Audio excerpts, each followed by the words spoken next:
महात्मा खड़ा है और आप बैठे बैठे बात कर रहे हैं, गुरु खड़ा है और शिष्य बैठ करके बात कर रहा है गुरु से, आपका कुल पुरोहित खड़ा है, आप उठ करके उसका अभिवादन नहीं करते तो न उठने का दोष लग जाएगा। आप पूजा कराने के लिए बुलाए हो पंडित जी महाराज को और उठ करके उनको राम राम नहीं करते, नमस्कार नहीं करते तो बड़ा भारी दोष लगने वाला है। भले आप पूजा करने के लिए बुलाए, लेकिन पहली पूजा तो खड़े होकर के वंदन करने से ही होगी, पहली पूजा सम्मान करने से होगी। अभिवादनशील वृद्धोपसेविनम सत्, अभिवादन करने से, वृद्ध जनों का सम्मान करने से 4 चीजें बढ़ती हैं। आयु, विद्या, यशो, बल। आयु की वृद्धि होती है, बल की वृद्धि होती है, यश की वृद्धि होती है। जो उठ करके अभिवादन करता है, सम्मान करता है। कई लोग, कई बार हम सुनते हैं, अमुक व्यक्ति आया, मैं तो नहीं उठ के खड़ा हुआ, होगा तो अपने को होगा। आपने अपने से बड़े का स्वागत नहीं किया, अभिवादन नहीं किया, होगा अपने को होगा, उसको बुरा लगे ना लगे, लेकिन आपके आराध्य और आपके पितृदेव दोनों ही दुखी हो जाएंगे। पितृदेव बड़े दुखी होते हैं, मेरे वंश में कैसा पैदा हुआ कि अपने से श्रेष्ठ जन आए, सम्मानी आया, अभिवादन कर योग्य व्यक्ति आया और उठ करके अभिवादन नहीं किया तो उसके पितृ नाराज होते हैं, पितृ दुखी होते हैं। उठ करके सम्मान करना चाहिए। जब माता पिता बाहर से कहीं से आए तो बच्चों को उठ करके अपने पिता का, माता का स्वागत करना चाहिए, अभिवादन करना चाहिए। एकदम से बैठे नहीं रहना चाहिए भूत की तरह। अपने ही तो मम्मी है, अपने ही तो पापा है। जो लोग नहीं करते होंगे ना करें, लेकिन जो सुन रहे हैं उनको संस्कार यही होता है। संस्कार और क्या है? संस्कार किसे कहते हैं? संस्कार का मतलब क्या होता है? संस्कार, अब कोई मम्मी पापा अपने बच्चे से कह नहीं सकते, बेटा बेटी उठो और मुझे प्रणाम करो सवेरे सवेरे, कहेंगे? कोई मम्मी ऐसा बोलती है अपने बच्चों से? बड़े बच्चे हो जाए ना, वो भी सामने से बोलेंगे, देखो इनको भी प्रणाम करवाने का शौक लग गया। अब तो भले कितनी भी इच्छा हो, कोई भी माँ बाप अपने बच्चों से एकदम स्ट्रिक्टली और डायरेक्टली नहीं कह सकते। ये नियम पालन कराने के लिए तो आपको संतों के पास में, कथा में, सत्संग में, सम्मेलन में ही जाना पड़ेगा। यही तो संस्कार है। भगवान रघुनाथ जी यही तो करते थे, जिससे कि छोटी सी आयु में बड़े सम्मानीय हो गए थे कि प्रातःकाल उठकर रघुनाथा मात पिता गुरु नामई माथा। प्रातः काल उठ करके सबसे पहला काम करते थे, अपने माता पिता को, गुरुदेव को प्रणाम किया करते थे, अभिवादन किया करते थे। और जब माता पिता कुछ बोलते थे तो उनसे ऊंची आवाज में बात नहीं करते थे, जी करके, सिर झुका करके उनकी बात को सिरोधार्य करते थे, आज्ञा का पालन करते थे, आज्ञा को मानते थे। और ये कोई बहुत मुश्किल वाली बात नहीं है करने के लिए। जो भी माता पिता के सामने बालक बालिका जी कह करके स्वीकार कर ले तो माता पिता का भी ना अंदर से जीने की लालसा बढ़ जाती है, कद बड़ा हो जाता है। मेरे बच्चों ने मेरा कैसा सम्मान बढ़ाया।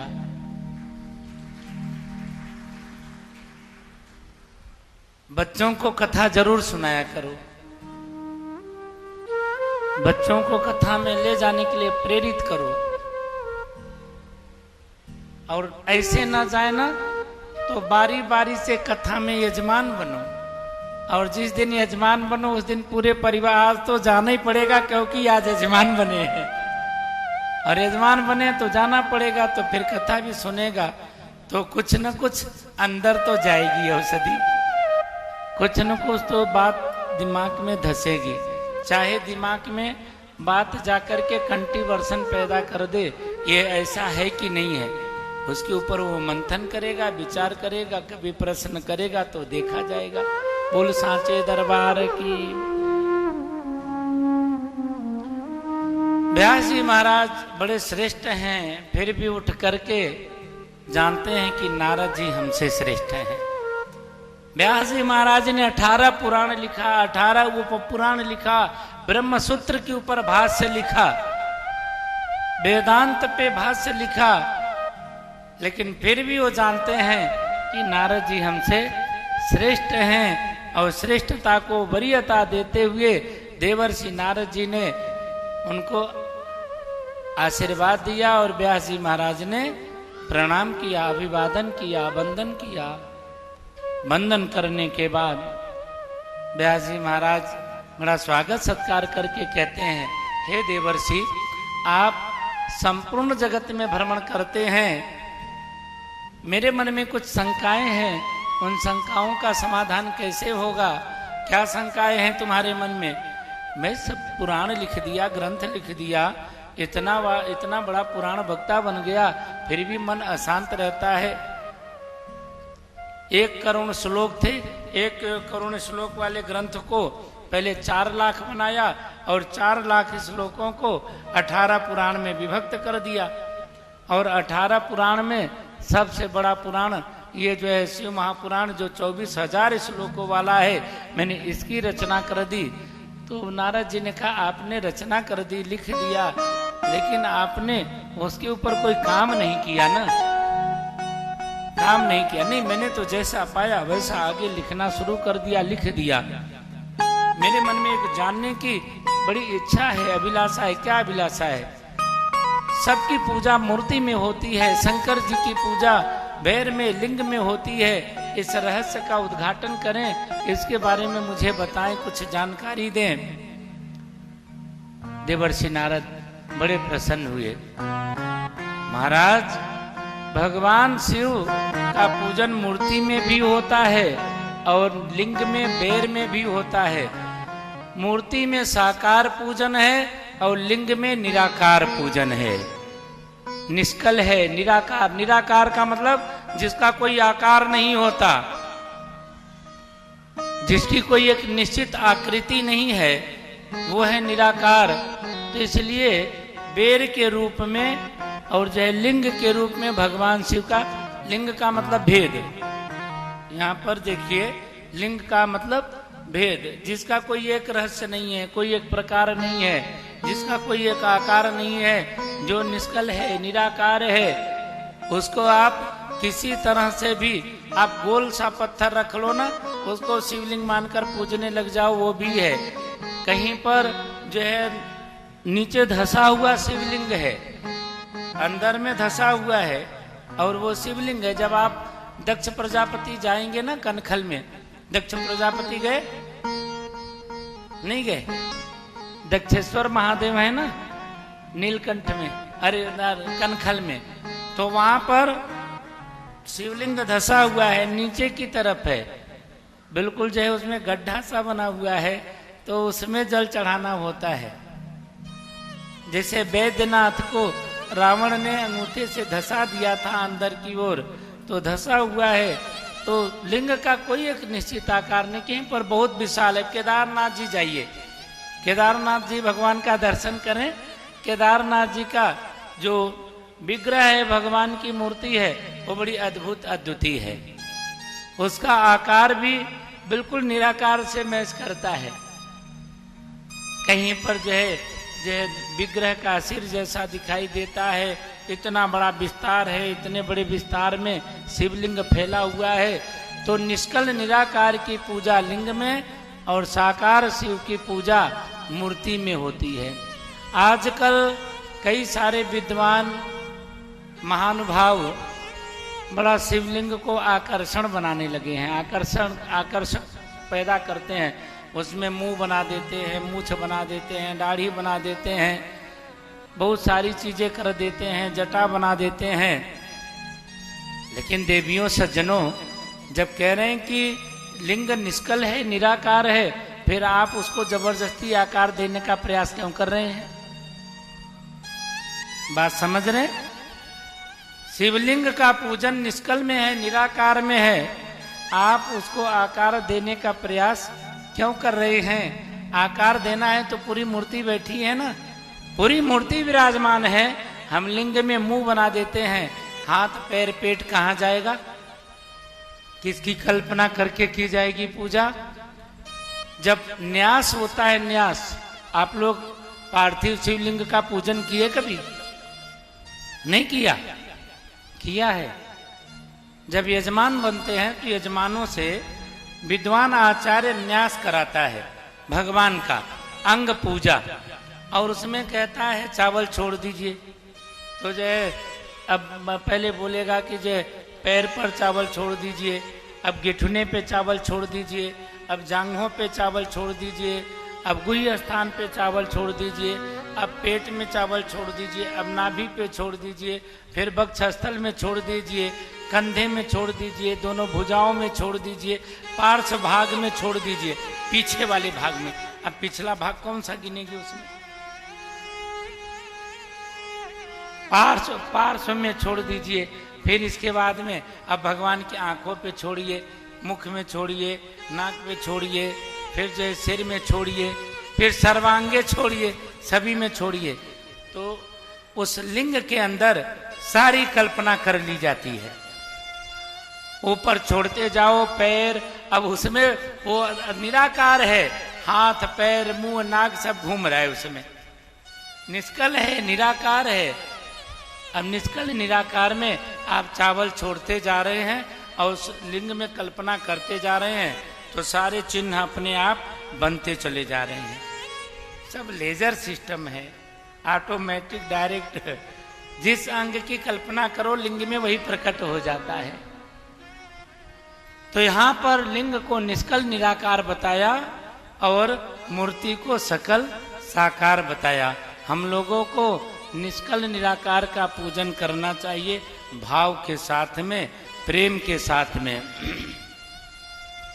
भगवान के 12 नामों को गाते हुए सौराष्ट्रे सोमनाथम च श्रीशैले मल्लिकार्जुनम उज्जैन्यां महाकाल ओंकारे परमेश्वरम केदारम हिमवत्पृष्ठे डाकिन्याम भीमशंकर वाराणस्यां च विश्वेशं त्र्यंबकं गौतमी तटे वेदनाथं चिताभूमौ नागेशं दारुकावने सेतुबन्धे च रामेशं गुसमेशं च शिवालये। ये 12 ज्योतिर्लिंग हैं। आप लोगों ने जो सुना हो, जो पढ़ा हो, उसका नाम नहीं आया वो भी सही है, उसको गाते रहो, उसमें कोई कंट्रीवर्सन नहीं, आप वाला भी सही है। भोलेनाथ भगवान है, कहीं भी कभी प्रकट हो सकते हैं, किसी नाम से प्रकट हो सकते हैं। भोलेनाथ की महिमा अपरंपार है। निष्कल निराकार का वर्णन की यहाँ पर सूत जी महाराज ने कहा कि व्यास जी महाराज ने 4 लाख श्लोकों वाले ग्रंथ की रचना 18 पुराण में करी। 18 पुराण में, शिव महापुराण में 24,000 श्लोक हैं। कितने हैं? मनुष्य के अंदर तत्व कितने होते हैं? Tell me about. 24 तत्व होते हैं। भगवान राम को 14 वर्ष का वनवास मिला था। 14 वर्ष को वनवास मिला। एक सज्जन ने पूछा 15 को क्यों नहीं मिला, 12 को क्यों नहीं मिला, 14 को क्यों मिला? तो यहाँ पर भागवत पुराण में 18,000 श्लोक क्यों हुए, शिव महापुराण में 24,000 श्लोक क्यों हुए? ये सारे प्रश्न है ना, अपने अंदर प्रश्न पैदा करो, कभी पूछोगे तो बताया जाएगा, बिना पूछे कौन उत्तर देता रहे। बोल साचे दरबार की जय। तो 24,000 श्लोक हैं और मनुष्य का शरीर भी 24 तत्वों से बना हुआ है। कितने तत्वों से? 24। 5 तत्व आप जानते हैं, चित जल पावक गगन समीरा पंचर चित यह अधम शरीरा। ये 5 तत्व हैं और इन 5 तत्व की 5 तन मात्राएं हैं। 5 तत्व की 5 तन मात्राएं हैं। उन तन मात्राओं का नाम है आकाश से शब्द उत्पन्न हुआ, शब्द से वायु, वायु से स्पर्श पैदा हुआ और स्पर्श से अग्नि पैदा हुई, अग्नि से रूप पैदा हुआ, रूप से जल पैदा हुआ, जल से रस पैदा हुआ, रस से पृथ्वी पैदा हुई, पृथ्वी से गंध पैदा हुआ। 5 दूना 10, ये 10 तत्व हो गए। बात समझ में आई? आकाश का गुण है शब्द, वायु का गुण है स्पर्श। आकाश को आप कैसे जानोगे? आकाश है कहीं जब बिजली कड़कती है, आकाश में गर्जना होती है, क्या हुआ? आकाश गरज रहा है। कोई आदमी बड़े जोर से चिल्लाए तो बोलते हैं क्या बात है, इतना क्यों चिल्ला रहा है, आसमान टूट पड़ा? ऐसे ही गर्जना कर रहा है जैसे बादल आ गए हो। तो आकाश का गुण है शब्द और वायु का गुण है स्पर्श। वायु को कोई पकड़ के दिखा सकता है? जब ठंडी हवा चलती है तो पता लगता है, शरीर को स्पर्श करती है हवा तो ठंडी, और गर्म हवा चले शरीर को स्पर्श किया गर्म। तो स्पर्श करना ये वायु का गुण है। और अग्नि का गुण क्या है? रूप। जब अग्नि जलती है ना, अगर वो अग्नि आग न जले तो काला काला दिखाई देता है धूम्र, कभी टेढ़ा जाता है, कभी सीधा जाता है, कभी कोई रूप बनाता है, कभी कोई। और जब अग्नि जलने लग जाती है तो सीधी जाती है तो कैसी लगती है, और इधर उधर हो जाए, जरा सी हवा चल जाए तो टेढ़ी हो जाती है, तो वहां पर रूप दिखाई देता है। अग्नि का गुण है रूप और जल का गुण है रस। रस में जल का गुण है, पानी का गुण है रस, और पृथ्वी का गुण है गंध। पृथ्वी का गुण है गंध। 10 हुए। कल एक बड़ा सुंदर प्रश्न पे खूब चर्चा हो रही थी, लहसुन क्यों नहीं खाना चाहिए, प्याज क्यों नहीं खाना चाहिए। हमें तो कई लोग ज्ञान दे रहे थे। कोई कह रहा था राहु का सिर कट गया, उसके खून से बना, केतु के खून से बना। कोई बोल रहा था कुत्ते के अंडे से बना, नाखून से बना। लिखा हुआ है, सही बात है, लेकिन पृथ्वी किससे बनी इसके ऊपर कभी ध्यान गया कि नहीं? पृथ्वी का निर्माण कैसे हुआ? पृथ्वी को किसने बनाया? किसने बनाया पृथ्वी को? पृथ्वी किससे बनी? पृथ्वी की मेदनी कहते हैं, मेदनी कहते हैं। मेदनी, मेदनी का मतलब मज्जा, मज्जा का मतलब हड्डी। हड्डी को जब जहकाई लग गई तो इसको मेदनी कहने लगे। ये मज्जा से मेदनी बनी और मेदनी से फिर जो है मृतिका बनी और मृतिका से फिर लोग पृथ्वी कहने लगे, धरती कहने लगे। इसको नाना प्रकार का रूप दे दिया, लेकिन पृथ्वी बनी मेदनी, मज्जा से मेदनी और मृतिका। मृतिका का मतलब मरा हुआ। अर्थ का पता लगता है कि नहीं? मृतिका मतलब मरा, मृतिका का मतलब मरा हुआ। तो मरे हुए से पृथ्वी बनी है।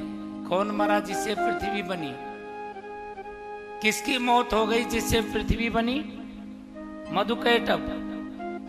मधुकैटभ को जब भगवान ने कहा कि वरदान मांगो, तो उन्होंने कहा तुम वरदान दोगे 5000 से तो मेरा कुछ बिगाड़ नहीं पाए, थक जा रहे हो, आराम करने जा रहे हो और मुझे वरदान देने आ रहे हो। तो भगवान ने कहा सही बात कह रहे हो, तुम लोग बड़े बलशाली हो, तभी तो वरदान मांगने के लिए कहा। हम नहीं मांगते वरदान, कमजोर क्या देगा, हम तो ताकतवर हैं, तुम मांगो क्या मांगते हो। भगवान ने कहा सच में दोगे? बोले हाँ दूंगा। संकल्प करो। अरे दिया ना, संकल्प करो, संकल्प करो। जैसे संकल्प किया तो भगवान ने कहा तुम दोनों की मौत मेरे हाथों हो, तुम दोनों की मौत मेरे हाथों हो।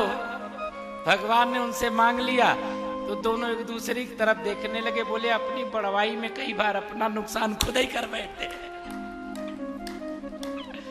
बजाओ ना। ज्यादा बड़वाई में ज्यादा खुशी होने पर मैंने ये कर दिया तो अपना नुकसान खुद ही कर बैठते। दोनों एक दूसरे की तरफ देख रहे, फंस गए। अब क्या करे, जबान दे दिया यदि भागते हैं तो मेरी वीरता कायरता में बदल जाएगी, और इसके हाथों मारे जाते हैं तो जिंदगी की एंड हो गई। अगला क्या, अब बिल्कुल शून्य दिमाग हो गया, क्या करें। लेकिन दोनों ही स्वयंभू थे, स्वयं प्रकट हुए थे। दोनों ने विचार किया और बोले सुनो, हम तुम्हें वरदान देंगे, कभी पीछे नहीं हटेंगे। दिया तुमको, लेकिन तुमने भी वरदान देने के लिए कहा था, तुम भी वरदान दो, अपना वरदान सिद्ध करो।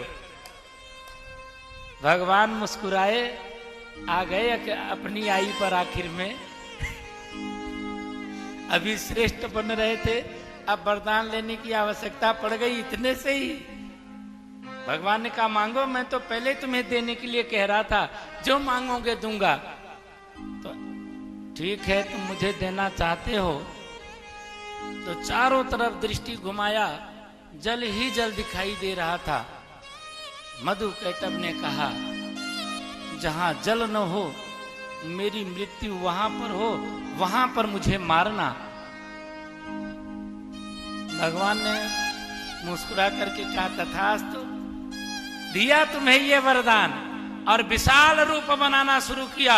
एको विष्णु महदभूतेश पृथक भूतान्य अनेक सह त्रिलोकान व्याप्य भूतात्मा भुक्ते विश्व भुक अव्ययः। त्रिलोकान व्याप्त, भगवान ने अपने कद को ऐसा बढ़ाया कि तीनों लोकों में उनका शरीर पहुंच गया। पृथ्वी लोक पे, भूलोक पे उनकी जांघें रह गई। भगवान की जांघें इतनी बड़ी हो गई कि सारी धरती उनकी जांघों से भर गई। भगवान जैसे बैठे तो पूरी पृथ्वी एक जैसी हो गई, जांघें से भर गई। भगवान ने इशारा किया नीचे उतर आओ, मैं तुम्हें पानी में नहीं मारूंगा। और बुलाया, बुला करके अपने पास अपनी जांघों पर बोला रखो सिर यहाँ पे, तुम्हें मैं अपनी जांघों पे मारूंगा, धरती पे नहीं मारूंगा। और तत्काल उनको लेटाया, चक्र सुदर्शन को आदेश दिया, चक्र सुदर्शन चले और मधु का कैटभ का गर्दन शिरोच्छेदन कर दिया। मधु कैटभ का शिरोच्छेदन कर दिया। मधु कैटभ का शरीर, जब भगवान अपना शरीर बढ़ा रहे थे ना, तो मधु कैटभ भी बढ़ा रहे थे, मधु कैटभ भी बढ़ा रहे थे। लेकिन भगवान तो अपरिमित असीमित हैं, उनकी बरोबरी कौन कर सकता है। उनकी बरोबरी नहीं कर पाए। भगवान ने उनका जब सिर काट दिया, धड़ाम से दोनों नीचे गिरे भगवान की जांघ से। और नीचे गिरते ही जहां जल था वो पूरा जल भर गया इनके शरीर से। जल की जगह जगह थल ही दिखाई देने लगा। बस वहां पर पार्थिव शरीर मृतिका ही दिखाई नहीं देने लगी, इनका मिट्टी का शरीर दिखाई देने लगा। और धीरे धीरे जल में पड़ा पड़ा उनका शरीर मिट्टी हो गया। मिट्टी होने से इस धरती का नाम पड़ गया मृतिका। सब लोग कहते हैं ना ये बड़े बड़े पहाड़ हैं, ये जो ऐसी नदियां हैं, तो उसी में कल्पना की गई फिर कि जो उनके कंधे थे, जो उनका सिर था, इससे बने बड़े बड़े पहाड़, उनके हड्डियों से उसे कहते हैं मज्जा, और ज्यादा दिन तक हड्डी पड़ी रहे ना तो धीरे धीरे वो पत्थर ही बन जाती है फिर। तो उनका शरीर पानी में पड़ा रहा और पड़े पड़े वो पर्वत का स्वरूप ले लिया। उनके मिट्टी से, शरीर से जो है मांस से, खून से मिट्टी बना, और मिट्टी को इसीलिए कसाय कहते हैं। कभी भी मिट्टी को खाओ तो मिट्टी चाय जैसी मीठी नहीं होती। खून को कभी खून पिया है? खून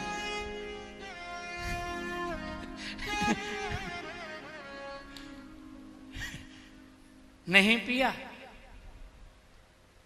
कभी कभी चोट लग जाए तो उसको टेस्ट करना, एक बार टेस्ट करना, तो आपको खून का और मिट्टी का स्वाद लगभग एक जैसे ही महसूस होगा। इसमें कोई दो राय वाली बात नहीं है। मिट्टी को इसीलिए कसैली कहा गया। तो ये जो शरीर पृथ्वी बनी है ना, पृथ्वी, ये भी दैत्यों के शरीर से बनी हुई, मज्जा से मेदिनी बनी, मेदिनी से मृतिका बनी। ये देवी भागवत में, श्रीमद् देवी भागवत महापुराण की कथा में इसकी प्रमाणिकता है। दंत कथा नहीं सुना रहा हूं कि कोई मुझे सुना दिया मैं आगे, मैं प्रमाणिकता वाली बात कर रहा हूं। जो जब हम व्रत रखते हैं, उपवास करते हैं, व्रत और उपवास के समय में हम लोगों को बताए हुए चीजों का पालन करना चाहिए। जो नियम दिया गया है उन नियमों को लेना चाहिए, नियमों का पालन करना चाहिए। यहाँ पर 7 संहिताएं बताई गई। भगवान भोलेनाथ की इस कथा में व्यास जी महाराज ने 24,000 श्लोक बनाए, जिसमें कि 24 तत्व हैं। बता ही देता हूं मैं 24 तत्व, जिसमें कि इसमें सारे तत्व शरीर में ही बताए गए। बाघेंद्री आदि को लेकर के महातत्व से पैदा हुआ अहम तत्व, अहम तत्व से पैदा हुआ अहंकार, अहंकार से 3 मात्राएं सतोगुण, रजोगुण, तमोगुण, ये सारे जो है तत्व में आए। फिर इसके बाद मन, बुद्धि, चित्त, अहंकार, 24 गुणों के ऊपर विजय प्राप्त करने के लिए, 24 तत्वों का शोधन करने के लिए शिव महापुराण की कथा रची गई। और 24 तत्वों का शोधन करते हुए नारद जी भी शिव तत्व को प्राप्त करते हैं। बोलिए शंकर भगवान की। और इन्हीं 24,000 श्लोकों की कथा आप सब लोगों को श्रवण कराना है। और 24,000 श्लोकों की कथा 7 खंडों में है। 7 खंडों में सबसे पहले है विद्वेश्वर संहिता, और दूसरी है रुद्र संहिता, तीसरी है सत रुद्र संहिता, और चौथी है कोटि रुद्र संहिता, 5वीं है उमा संहिता, 6ठी है कैलाश संहिता, 7वीं है वायवी संहिता। विद्वेश्वर संहिता भगवान के पूजन के लिए बड़ा महत्व रखती है। और जो लास्ट वाली संहिता है मनुष्य को योगी बनाती है। शिव महापुराण में जो 7वीं संहिता है, जिस संहिता का नाम है विद्वेश्वर संहिता, विद्वेश्वर संहिता योगी बनाती है, योग में पारंगत करती है। यहाँ तक कि व्यक्ति अपने आप को जानने की क्षमता प्राप्त कर लेता है। कस्त्वम को हम प्रश्न यहाँ सफल हो जाता है 7वीं संहिता से, जिसका नाम है वायवी संहिता। बोलिए शंकर भगवान की जय।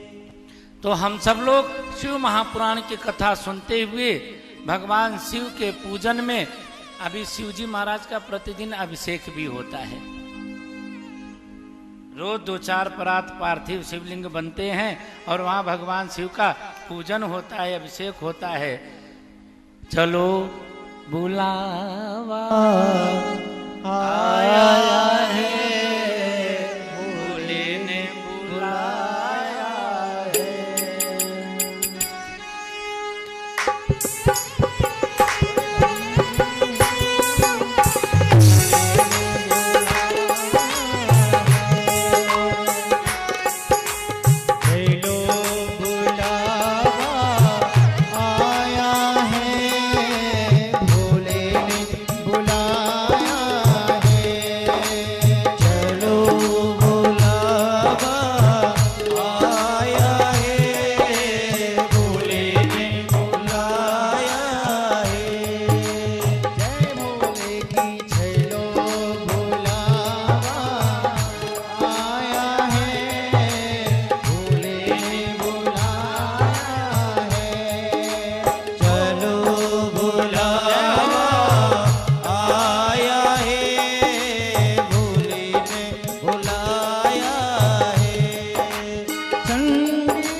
तीनों रूप में ठिकाना भूले की रखवालों का।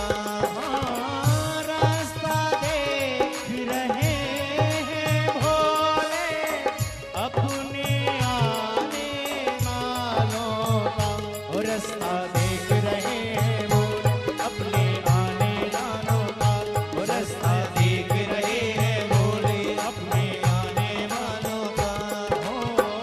सर्दी हवाओं का झोंका ये संदेश लाया है। चलो बुलावा आया है, भोले ने बुलाया है। जय भोले की। चलो बुलावा आया है, भोले ने बुलाया है।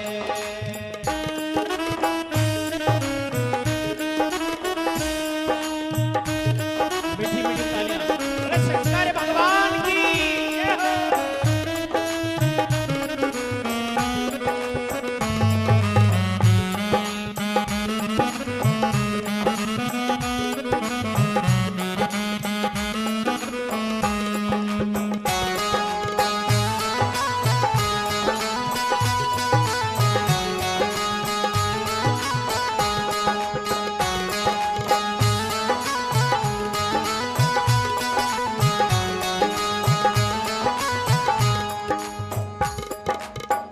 जय भोले की कहते जाओ आने जाने वालों को।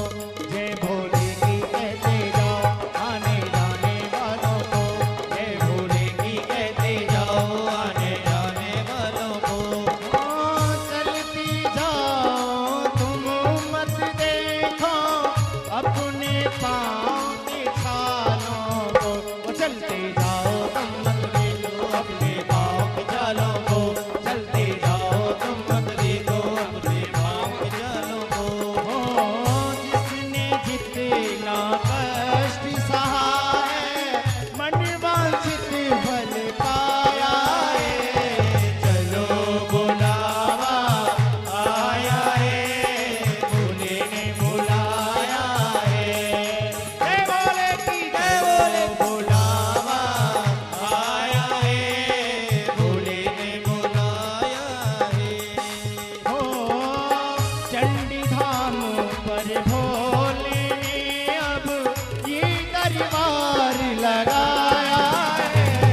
चलो बुलावा आया है, भोले ने बुलाया है। जय भोले की। चलो बुलावा आया है, भोले ने बुलाया है। चलो बुलावा आया है, भोले ने बुलाया है। भोले की चलो बुलावा आया है, भोले ने बुलाया है। भोले की चलो बुलावा आया है, भोले ने बुलाया है। चलो बुलावा आया है, भोले ने बुलाया है। बोले शंकर भगवान की जय। जैसा मोह व्यास जी महाराज को हुआ उसी प्रकार का मोह एक बार सौनकादिकों को हुआ था। सौनकादिकों ने भी नंदिकेश्वर भगवान से प्रश्न किया, मैं मूर्ति में पूजा तो देखा, लिंग में एक ऐसा देवता है भोलेनाथ जिसकी पूजा मैंने सुना नहीं, कभी देखा नहीं, लेकिन अब देख रहा हूं कि लिंग में पूजा होती है। तो मैं इस लिंग के पूजा के बारे में जानना चाहता हूं, मुझे बताने की कृपा करें। तब नंदिकेश्वर ने कहा कि प्रथम बार शिवलिंग में पूजन करने का जो व्यवस्था विधान है वो भगवान ब्रह्मा और विष्णु ने ही करके प्रारंभ किया।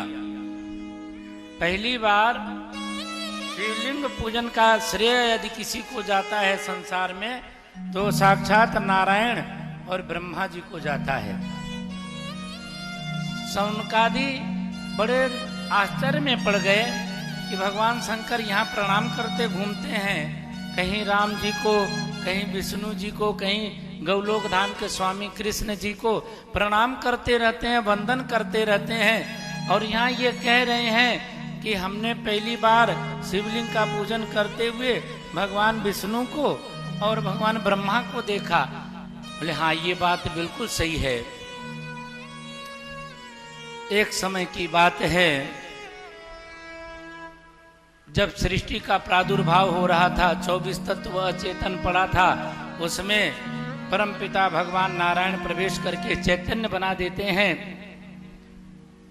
भगवान नारायण के मन में कल्पना हुई, भाव आया कि मैं एक हूं, मैं एक हूं, अनेक हो जाऊं। बोल सांचे दरबार की जय।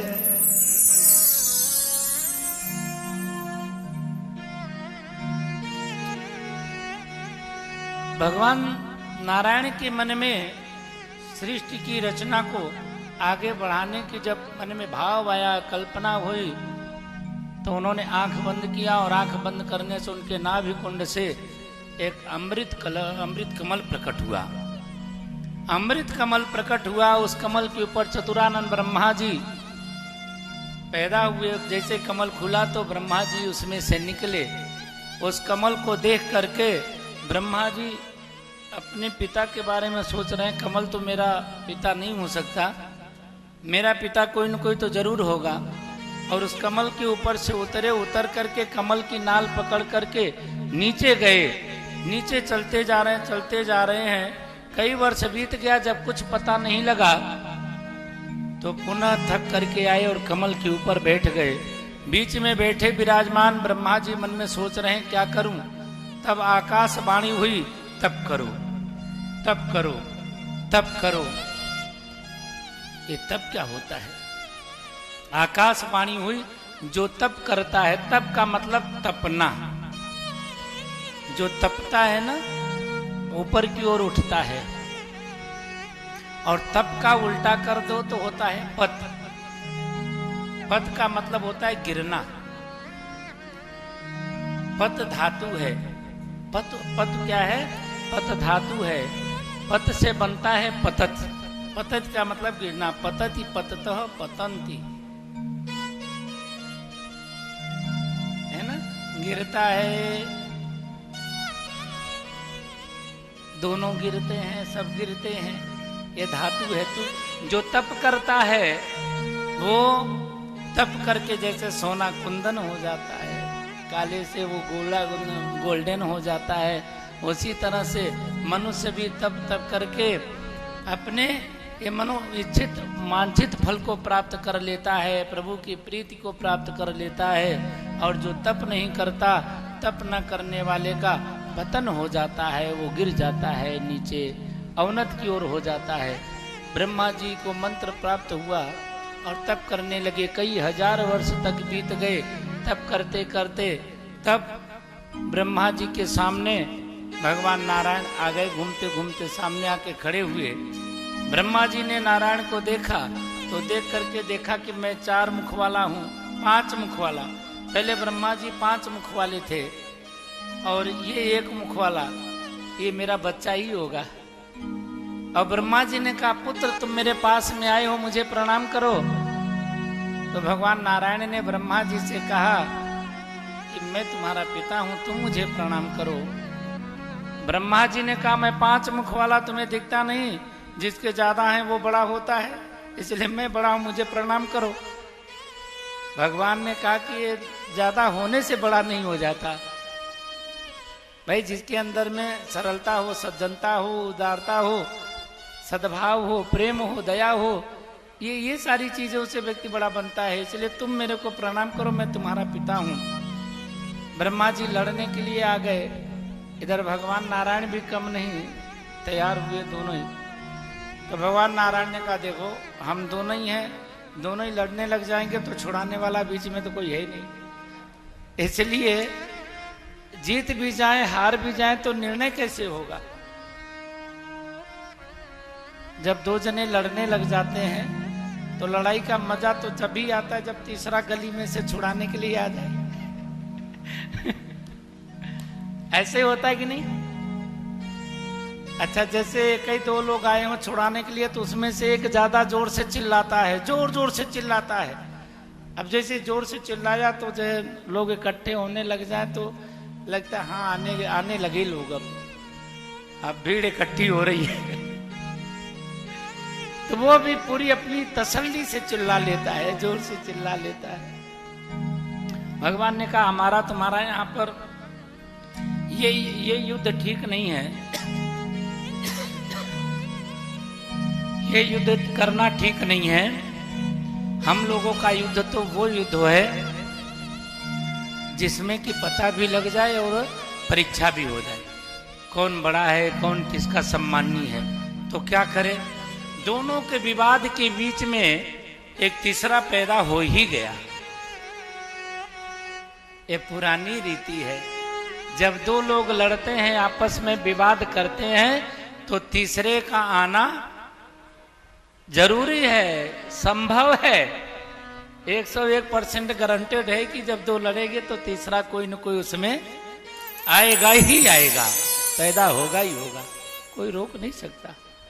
तीसरा पैदा हुआ एक, और ऐसा पैदा हुआ कि जो पाताल से लेकर के अनंत आकाश तक चला गया।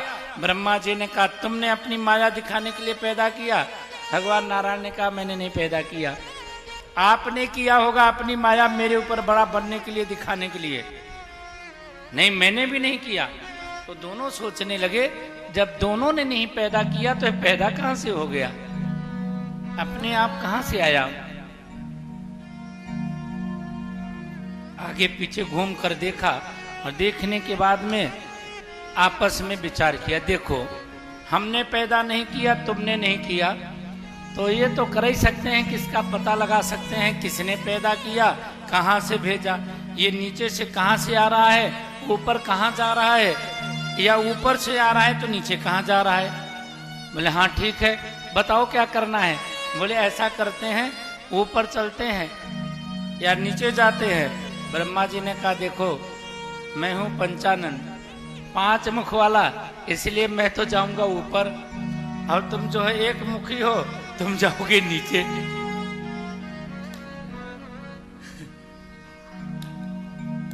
तो बहुमुखी गया ऊपर और एक मुखी गया नीचे। अब नीचे भगवान ने देखा पृथ्वी कठोर है, तो उन्होंने सूकर का रूप बनाया और पृथ्वी को फाड़ते हुए वो पाताल को चले जा रहे हैं। और इधर ब्रह्मा जी हंस पे बैठे ऊपर उड़ते चले जा रहे हैं। न उनको अंत मिल रहा है, न उनको आदि मिल रही है, आदि अंत का कोई पता नहीं लग रहा है। आदि अंत का पता न लगने पर कई दिन बीत जाने के बाद ब्रह्मा जी लौट करके जब वापस चलने को मन में सोच रहे हैं, अब मिलने वाला नहीं है, इसका शुरुआत तो अंत नहीं मिलने वाला है, वापस चलता हूं। तो रास्ते में उनको तब तक संयोग से केतकी मिल गई। रजोगुण को रजोगुण मिल गया, देवी केतकी मिली, और केतकी ने ब्रह्मा जी को देख करके प्रणाम किया। ब्रह्मा जी बड़े प्रसन्न हुए, अरे तुम कौन हो। महाराज मैं केतकी हूँ, मेरा नाम केतकी है। अच्छा तुम केतकी हो, तो यहाँ क्या कर रही हो। नहीं हम तो घूमते रहते हैं, पूरे में विचरण करना ही मेरा काम है, मैं तो केतकी हूँ, कहीं भी जा सकती हूँ। आप बताइए आप क्या कर रहे हैं। केतकी की बात सुनकर के ब्रह्मा जी ने कहा ये जो बीच में आग जैसा लिंग पैदा हुआ है, स्तंभ पैदा हुआ है, मैं इस आग जैसे स्तंभ को देखने के लिए आया हूं कि ये खत्म कहाँ हो रहा है। तो देख लिया, बहुत दूर तक चला गया, कहीं खत्म होता दिखाई नहीं दे रहा है, लेकिन यहाँ थोड़ा असर कम हो गया। केतकी ने भी कहा हाँ थोड़ा असर कम हो गया। तो ब्रह्मा जी ने कहा देवी केतकी मेरा एक काम करेगी। क्या काम। मेरे पक्ष में गवाही दे दे, चल करके। गवाही क्या देना है। बोले ये चल करके कह दे कि मैंने इस स्तंभ का अंत पा लिया। केतकी ने कहा तुम ब्रह्मा होकर के मुझसे झूठ बुलवाना चाहते हो और ब्रह्मा होकर के झूठ बोलोगे। बोले तो क्या हुआ, बड़ा बनने के लिए कुछ भी करना पड़े तो करेगा।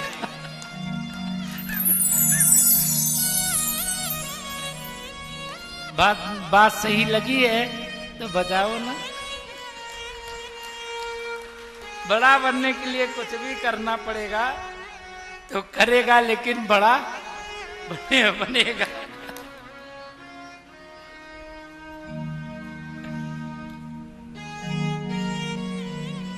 केतकी ने कहा महाराज आप तो बड़ा बन जाओगे, मुझे बदले में क्या मिलेगा? अब सुनो यहां पर घूसखोरी कहां से शुरू होती है। जब तुम बड़ा बनोगे तो मुझे क्या मिलेगा? ब्रह्मा जी ने कहा तुम मुझसे घूस मांगती है। ये तो रिश्वत हुई, जिसे रिश्वत कहते हैं, घूस कहते हैं। अच्छा तुमको बड़ा पद चाहिए, ब्रह्मा तुम बड़े बन जाओ और मुझे छोटा बनाना चाहते हो, मैं तुम्हें बड़ा बनाने में सहयोग करूं तो मुझे कुछ ना मिले, अकेले ही सब तुम ही खा जाओ। ब्रह्मा जी ने कहा अच्छा तुझे भी बड़ा बनना है? अरे बड़ा ना बने तो ना सही, कुछ तो दो, कुछ तो दो जिसके पाने से मैं भी जो खुश रहूं, मैं भी स्पेशल हो जाऊं, सबसे कुछ अलग दिखूं। ब्रह्मा जी ने कहा तेरे को अलग वरदान देता हूं, जब मैं अपने कार्य में सफल हो जाए। अपने कार्य में सफल हो नहीं हो हमें नहीं लेना देना, हमारा तो पहले हिसाब किताब कर दो। हमारा हिसाब किताब पहले रख दो। पंजाबी में कहावत है साडा हक इत्थे रख।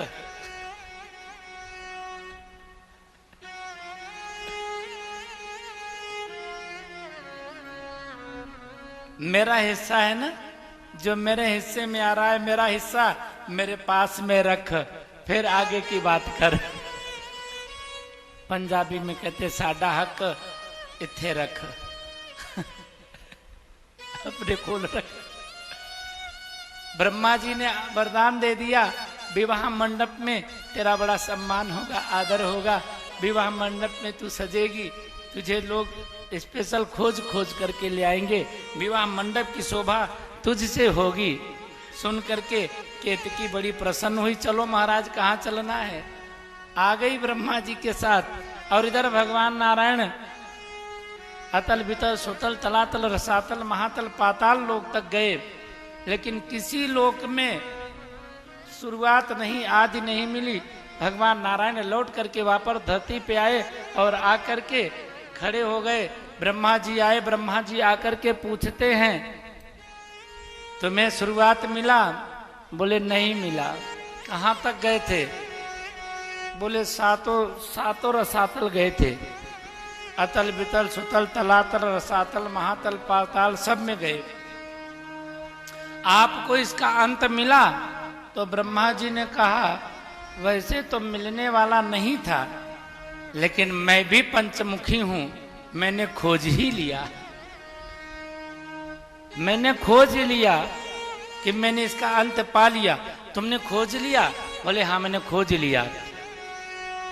जैसे कहा खोज लिया तो प्रमाण केतकी इधर आओ। केतकी को बुलाया, केतकी आई। केतकी से ब्रह्मा जी ने कहा बताओ मैं कहाँ तक गया था। तो केतकी ने कहा कि भगवान ये ब्रह्मा जी वहां तक पहुंच गए थे जहां इसके बाद में कुछ नहीं था, उससे ऊपर भी उड़ते चले जा रहे थे। ये स्तंभ दिखाई दे रहा है वहां समाप्त हो गया, उससे भी ऊपर चले गए थे। फिर लौट के आए जहां ये स्तंभ खत्म होता है, हम लोग वहीं खड़े थे और वहीं से हमको पूछे कि हमारे पक्ष में गवाही देगी, तो मैं गवाही देने के लिए इनके साथ में चली आई कि इन्होंने अंत पा लिया। भगवान नारायण ने केतकी के बात पर विश्वास कर लिया। सज्जनता कहूँ सज्जन करई, जो सज्जन होता है ना वो सबकी बात पर विश्वास करता है, किसी के बात पे उसे शंका होती नहीं। भगवान नारायण ने केतकी की बात को सुना, गवाही हो गई, प्रमाण हो गया, विश्वास कर लिया। और विश्वास करके जैसे ही भगवान नारायण बोले तुम हमारे बड़े हो गए, ज्येष्ठ हो गए, पूजनीय हो गए, मैं आपको वंदन करता हूँ, प्रणाम करता हूँ। और भगवान साक्षात दंडवत लेटने लगे। जैसे भगवान शंकर लेटने लगे उसी समय अट्टहास गर्जना करते हुए प्रलयंकर शंकर हस्यो या टूटो आसमान, खंभ फाड़ के प्रकट भये श्री शंकर भगवान। बोले शंकर भगवान जय हो। आप लोगों ने अभी चलो बुलावा आया है ना, भोले ने बुलाया है तो भोले आ गए। भोले आ गए, भोले आकर के प्रकट हुए, खंभ के बाहर खड़े हुए। विशाल प्रलयंकर अभयंकर रूप है, त्रिशूल चमक रही है, नर मुंडों की माला पहने हुए हैं, भभूति लगी हुई है, विकराल स्वरूप है भगवान शिव का। इसलिए मैं कहता हूं भगवान शंकर को बुलाना तो उनको कहना ना कर्पूर गौरम करुणावतारम आना। महाकाल विकराल रूप में नहीं आना। महाकाल विकराल रूप में आए भगवान शंकर और भगवान नारायण जैसे प्रणाम कर रहे थे, हाथ पकड़ा, उठा करके खड़ा कर दिया। क्या कर रहे हो? भगवान शंकर जैसे हाथ पकड़ के खड़ा किया तो देखा कि जय विष्णु जी महाराज ने हमारे बीच में एक भगवान और आ गए। मैंने इनको पहले कहीं देखा था। भगवान शंकर नारायण को देख करके मुस्कुराते हैं और मुस्कुराते हुए मन मन में ही प्रशंसा करते हैं। और जैसे ब्रह्मा जी की तरफ देखा तो क्रोध भरी निगाह हो गई, आंखें लाल लाल हो गई। ब्रह्मा जी कुछ भयभीत से भी हो रहे हैं। तत्काल भगवान शंकर ने कहा पूज्या यत् पूज्यन्ते, ध्यान से सुनिए, अपूज्या यत्र पूज्यन्ते पूजनीयो न पूज्यते तत्तत्रिणी बंधनानि मरणं भयं न संशय।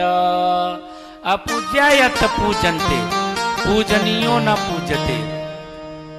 जहां पर अपूज्य जनों की पूजा होने लग जाए, जो पूजने योग्य नहीं है फिर भी उनकी पूजा होने लग जाए, और जो पूजनीय है उसका तिरस्कार होने लग जाए, अपमान होने लग जाए, वहां 3 प्रकार के संकट प्रकट हो जाते हैं।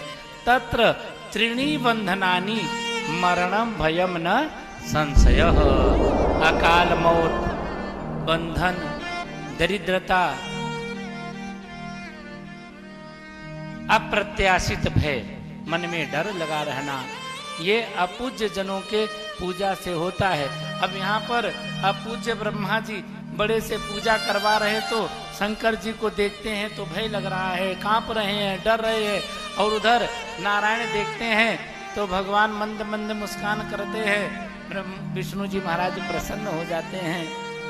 भगवान ने ब्रह्मा से कहा, ब्रह्मा तुम ब्रह्मा होकर के झूठ बोलते हो, शर्म नहीं आती? तुम झूठ बोलोगे तो संसार के लोग झूठ बोलेंगे। ब्रह्मा जी ने कहा नहीं, मैंने तो सच ही बोला। अभी भी झूठ बोल रहा है, अब फिर भी कह रहा है मैंने सच बोला। तत्काल भगवान ने अपने भ्रिकुट से भैरव को प्रकट किया। अपने भ्रिकुट केंद्र से भैरव देव को प्रकट किया। भैरव देव प्रकट हुए। भगवान में भूभृंग मात्र इशारा करने से ही भैरव देव को इशारा किया, ये ब्रह्मा जिस मुख से झूठ बोलता है इसके उस मुख का मर्दन किया जाए। और उसी समय भैरव ने अपनी कनिष्ठिका अंगुली का नाखून बढ़ाया, कनिष्ठिका अंगुली का नाखून बढ़ाया तलवार की तरह, और ब्रह्मा जी के एक मुख का छेदन कर दिया। पंचमुखी ब्रह्मा चतुर्मुखी ब्रह्मा हो गए।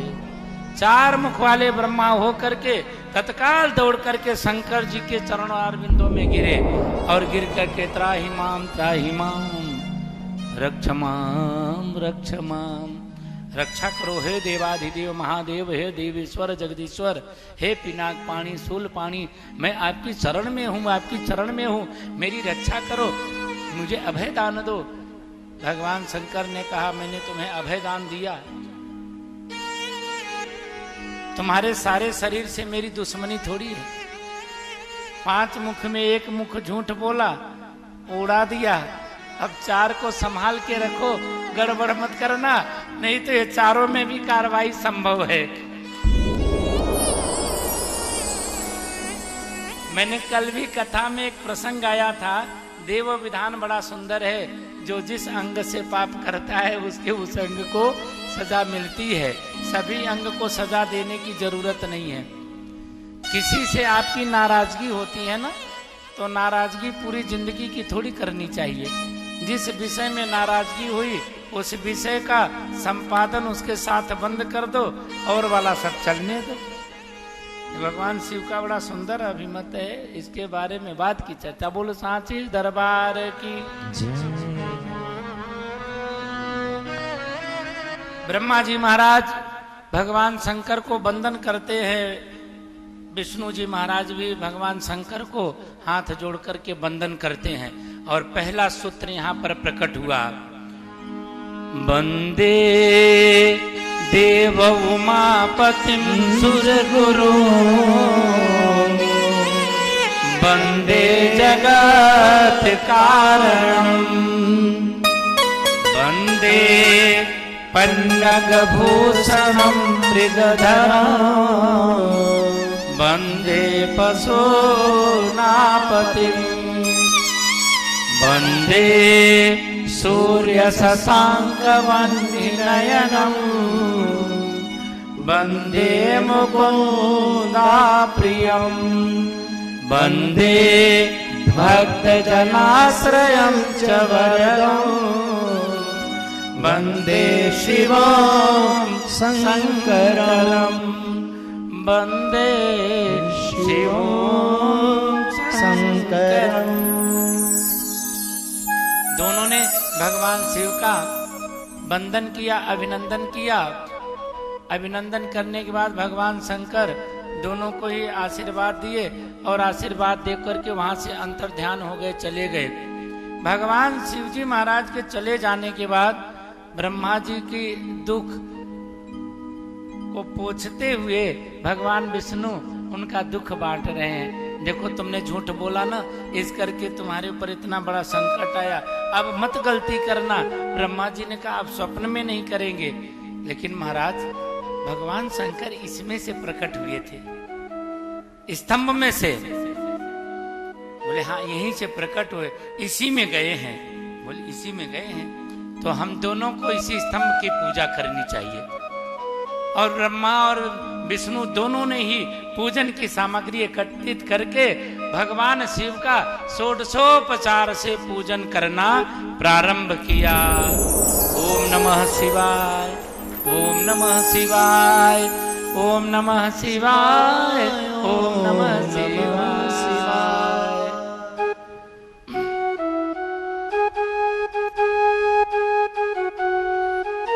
दोनों ही देवता भगवान शिव की पूजा करते हैं।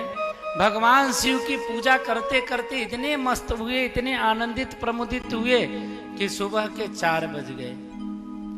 सुबह के 4 बज गए और पूजा की सारी सामग्री चढ़ा चढ़ा करके कभी नृत्य करते हैं, कभी गाते हैं, कभी वंदन करते हैं, कभी प्रणाम करते हैं और फिर प्रणाम करके कभी नाचने लग जाते, कभी गाने लग जाते। सुबह के 4 बजे हैं और 4 बजे भगवान को पुष्प आदि अर्पित करके भोग लगा करके नमः शिवाय गाना शुरू कर दिया।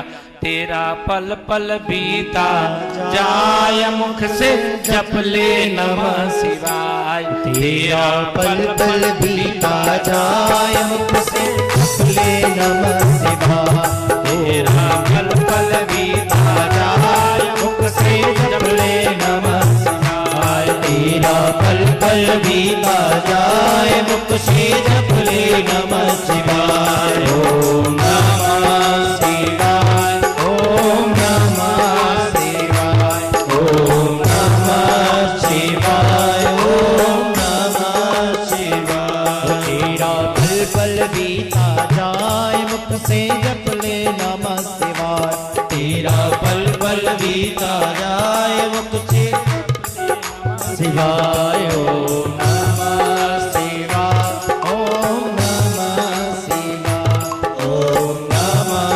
शिवाय, ओम नमः शिवाय। भोले बाबा की जय हो।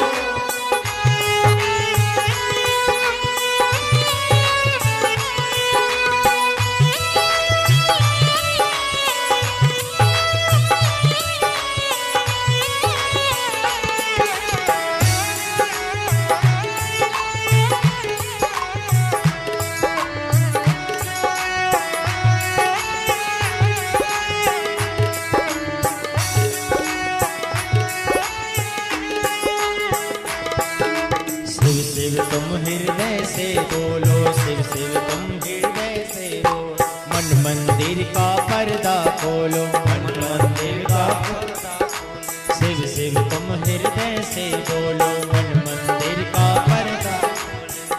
ये अवसर खाली ना जाए, मुख से जप ले नमः शिवाय। अवसर खाली ना जाए, मुख से जप ले नमः शिवाय। ओम नमः शिवाय, ओम नमः शिवाय, ओम नमः शिवाय, ओम नमः शिवाय।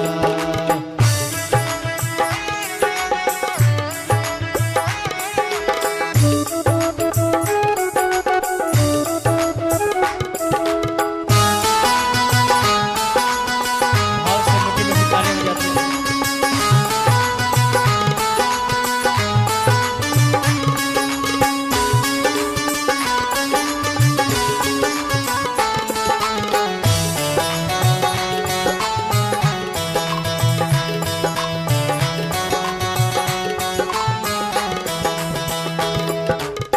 दुनिया पंछी का मेला, ये दुनिया पंछी का मेला। समझो उड़ जाना है अकेला, समझो उड़ जाना है अकेला। यह दुनिया पंछी का मेला, यह दुनिया पंछी का मेला। समझो उड़ जाना है अकेला, समझो उड़ जाना है।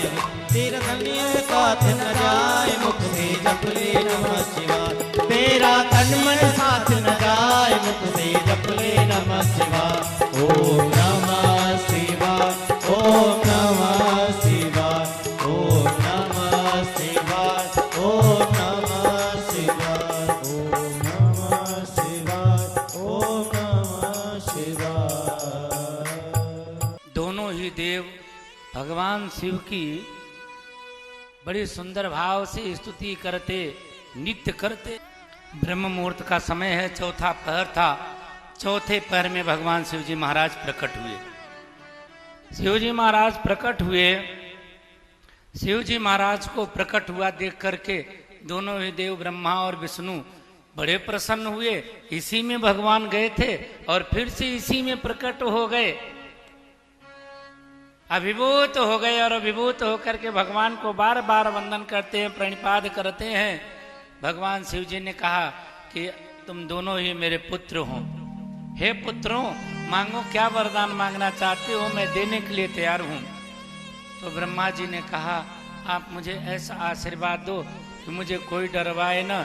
भगवान ने कहा, आशीर्वाद देता हूं, तुम्हें किसी से डर लगे तो विष्णु का हाथ ब्रह्मा जी के हाथ में पकड़ा दिया और बोले, ये विष्णु जी महाराज तुम्हारी रक्षा करेंगे, इनका हाथ पकड़े रहना, इनको कभी दूर मत जाने देना। भगवान ब्रह्मा का और विष्णु से इस तरह से मित्रता करा दिया, इस तरह से प्रेम हो गया कि जो ब्रह्मा जी प्रसन्न हो गए कि मेरा एक रक्षक बन गया। दूसरा वरदान मांगा, महाराज आज आप यहाँ पर प्रकट हो गए, यदि हम लोग आपको शीघ्रता से प्रकट करना चाहें, प्रसन्न करना चाहें, तो आप कहाँ मिलोगे, कैसे प्रकट होगे? बोले उसके लिए तो एक मंत्र देना पड़ेगा। बोले मंत्र कहाँ मिलेगा? तो शंकर जी महाराज ने कहा, चेला बनना पड़ेगा, चेला बनना पड़ेगा। बोले चेला कैसा होता है? बोले गुरु होता है, वो चेले को मंत्र देता है। जब चेला मंत्र जप करेगा तो गुरु के द्वारा प्रदत्त मंत्र भगवान से मिला देगा। तो तुम्हें मंत्र लेना पड़ेगा। बोले कौन देगा मंत्र? बोले मैं तो हूं मंत्र देने के लिए। और भगवान शंकर ने मंत्र देने की बात करी तो ब्रह्मा और विष्णु दोनों ही प्रणिपात करते हुए भगवान शंकर से मंत्र दीक्षा लेते हैं। शिव महापुराण में ये प्रसंग आता है कि सबसे पहले सिर के ऊपर कपड़ा रख करके भगवान विष्णु के कान में मंत्र दिया गया। भगवान विष्णु के कान में मंत्र देने के बाद फिर ब्रह्मा जी के कान में मंत्र दिया गया। दोनों को गुरु मंत्र दे करके भगवान शंकर ने कहा, आज से अनवरत इस मंत्र का जप करना, जब भी आवश्यकता पड़ेगी इस मंत्र का जप करते हुए भाव से मुझे बुलाओगे, मैं वहीं प्रकट हो जाऊंगा। आप दोनों को मैंने मंत्र दिया और शिष्य बनाया। आप हमारे शिष्य हुए, मैं आपका गुरु हुआ। इसके साथ साथ में आप दोनों ने मुझे प्रकट किया, मेरा नाम लेकर के बार बार भाव से बुलाया, नित्य किया, वाद्य बजाया। इसलिए आज की रात्रि की बड़ी महिमा होगी। ब्रह्मा जी बोले महाराज ऐसा वरदान दो, ऐसा वरदान दो कि ये रात्रि महारात्रि हो जाए। भगवान विष्णु ने कहा महारात्रि नहीं, इस रात्रि के नाम महाशिवरात्रि के नाम से हो जाए।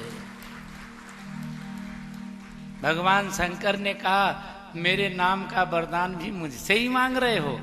बोले प्रभु आपके वरदान से, आपके आशीर्वाद से ही महाशिवरात्रि बनेगी। देवियों सज्जनों, पहली बार महाशिवरात्रि का पर्व ब्रह्मा और विष्णु ने मनाया था। उस रात्रि को साक्षात भगवान प्रकट हुए थे, दर्शन दिया था, तभी से महाशिवरात्रि पर्व और महाशिवरात्रि व्रत मनाया जाने लगा। ये महाशिवरात्रि का व्रत किसी साधारण मनुष्य का नहीं है। भगवान ब्रह्मा विष्णु का देवादिदेव के लिए जो है समर्पण की भावना के निमित्त मनाया गया। कई लोग इस उत्सव को विवाह उत्सव के रूप में भी मनाते हैं कि शिव जी महाराज का विवाह भी हुआ था, तो विवाह के रूप में भी। लेकिन उत्सव आज के दिन भगवान ब्रह्मा और विष्णु के जीवन में शिव जी महाराज का प्रकट हुआ था, उस खुशी में महाशिवरात्रि मनाया गया। और जो महाशिवरात्रि का व्रत रखता है, महाशिवरात्रि की रात्रि जागरण करता है, उसको भी भगवान शिव की कृपा जरूर मिलती ही मिलती है। व्रत रखना चाहिए, रात्रि जागरण करना चाहिए। आप लोग रात्रि जागरण करने के उपलक्ष्य में धीरे धीरे क्यों बजाए ताली?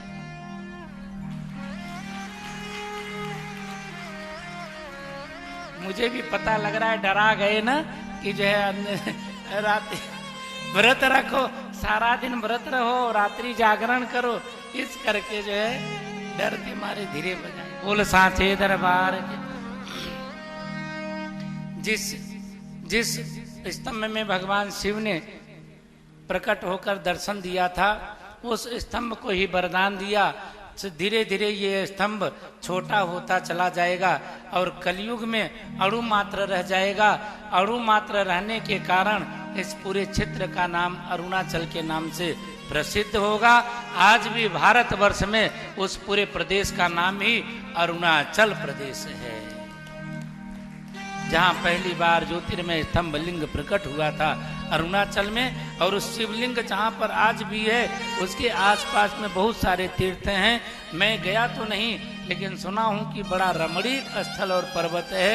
उस जगह पर भगवान शिव का किसी न किसी के रूप में दर्शन होता है। जब कभी मौका मिलेगा तो जाऊंगा, और सहज बना तो आप लोगों को भी ले जाऊंगा। चलो वहीं शिव पुराण कथा सुनाए। बोल सांचे दरबार की।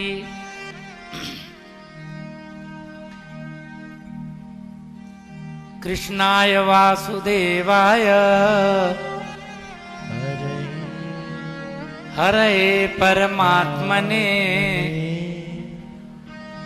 प्रणतः क्लेशनाशाय गोविंदाय नमो नमः। इधर तो शिव जी महाराज प्रसन्न हो गए, शिव महापुराण में प्रकट हो गए। और उधर पुरुषोत्तम मास में, पुरुषोत्तम माहात्म्य में दृढ़ धनवा ने जब अपने पूर्व जन्म की कथा को सुना तो वाल्मीकि जी महाराज जाने लगे। वाल्मीकि जी से कहा महाराज आज की कथा है पुरुषोत्तम मास की, सुना दूं कि नहीं? पुरुषोत्तम की। ज्यादा लेट हो रहे हो तो जाओ घरे। सुनना है, सुनना है तो सुनो। चलिए पुरुषोत्तम मास की कथा में कृष्णाय वासुदेवाय हरे परमात्मने प्रणतः क्लेशनाशाय गोविंदाय नमो नमः। बोले गोविंदाय नमो नमः। 10 मिनट आप लोग पुरुषोत्तम मास की कथा सुन लें। भगवान वाल्मीकि जी जब जाने लगे, दृढ़ धर्मा ने हाथ जोड़ करके वाल्मीकि जी को प्रणिपात किया, वंदन किया। गुरुदेव, आपने पिछले जन्म की बात तो सुना दी, आप पिछले जन्म की सुना कर को हमको छोड़ करके कहाँ जा रहे हो? तो क्या करूं? अरे अब इस जन्म में मुझे पता लग गया पिछले जन्म की तपस्या का फल इस जन्म में भोग रहा हूं, तो अब क्या करूं जिससे मेरा अच्छा हो जाए, अगला जन्म सुधर जाए, सुंदर हो जाए, बन जाए। ले राजा, तुमने बड़ा सुंदर प्रश्न किया, और ऐसे समय में प्रश्न किया कि पिछले जन्म में तुम्हारा पुत्र 1 महीने तक मरा रहा, 1 महीने तक पुत्र मरा पड़ा रहा, और तुम दोनों पति पत्नी पुत्र का संस्कार नहीं कर रहे थे, रोते रहे, चिखाड़ मारते रहे, पुत्र को हृदय से लगाते रहे पूरा 1 महीना। हे नारायण, तुमने मेरे पुत्र को मार दिया। हे विष्णु, मेरे पुत्र ने क्या बिगाड़ा था? हे विष्णु, हे विष्णु। बार बार विष्णु का नाम स्मरण करने से पूरा पुरुषोत्तम मास बीत गया। पुरुषोत्तम मास बीत जाने के कारण आंखों से अश्रु की धारा बह रही थी। महीना पुरुषोत्तम का चल रहा था, बारंबार नारायण नाम का जप चल रहा था। उस बारंबार नारायण नाम के जप करने के प्रभाव से गोविंद भगवान प्रसन्न होकर प्रकट हुए थे, और तुमको पुरुषोत्तम का व्रत न रखने पर भी, व्रत रखा नहीं था लेकिन पुत्र मरा और तुम्हारा न खाना पीना व्रत हो गया। नारायण ने स्वीकार कर लिया, किसी ने कुछ खाया नहीं, कुछ पिया नहीं, रोता रहा और नारायण नाम लेता रहा। चाहे पुत्र के दुख में ही नारायण नाम लेकर रोता रहा, लेकिन इसने नारायण का नाम गाया तो सही, पूरे महीने तक कुछ खाया नहीं, बस ये नाम ही नाम गाया। तो हमको कुछ न कुछ देना चाहिए। पुरुषोत्तम भगवान ने पुत्र की उम्र 12,000 इसीलिए किया था। आज पुरुषोत्तम भगवान की कृपा बरस रही है कि पिछला जन्म सुख से बीता और ये जीवन भी सुखमय बीता। अब आगे वाला जीवन तुम्हारा तुमको खुद ही निर्माण करना पड़ेगा राजन। अब यहाँ पर जो सुख भोग लिया, इसके अगले जीवन में इस सुख की कल्पना मत करना। ये सबके जीवन की कहानी है। जो यहाँ पर हम सुख भोग रहे हैं, जो दुख भोग रहे हैं, जो दुख भोगता है और भजन नहीं करता, भाइयों बहनों, दुख भोगने वाला भजन नहीं करता, अगले जीवन में और ज्यादा दुखी होगा। उसके जीवन में दुख बढ़ता जाएगा, घटने वाला नहीं है। और जो सुखी रहे, सुखी रहने वाला, जब सुखी होने पर भजन नहीं करता, दया दानम न भिद्यते, दया नहीं होती उसके मन में, दान नहीं होता, श्रद्धा समर्पण नहीं होती, तो जो अगला जीवन उसका नष्ट होगा ही होगा। और इसकी निशानी बुढ़ापे में दिखाई देने लग जाती है।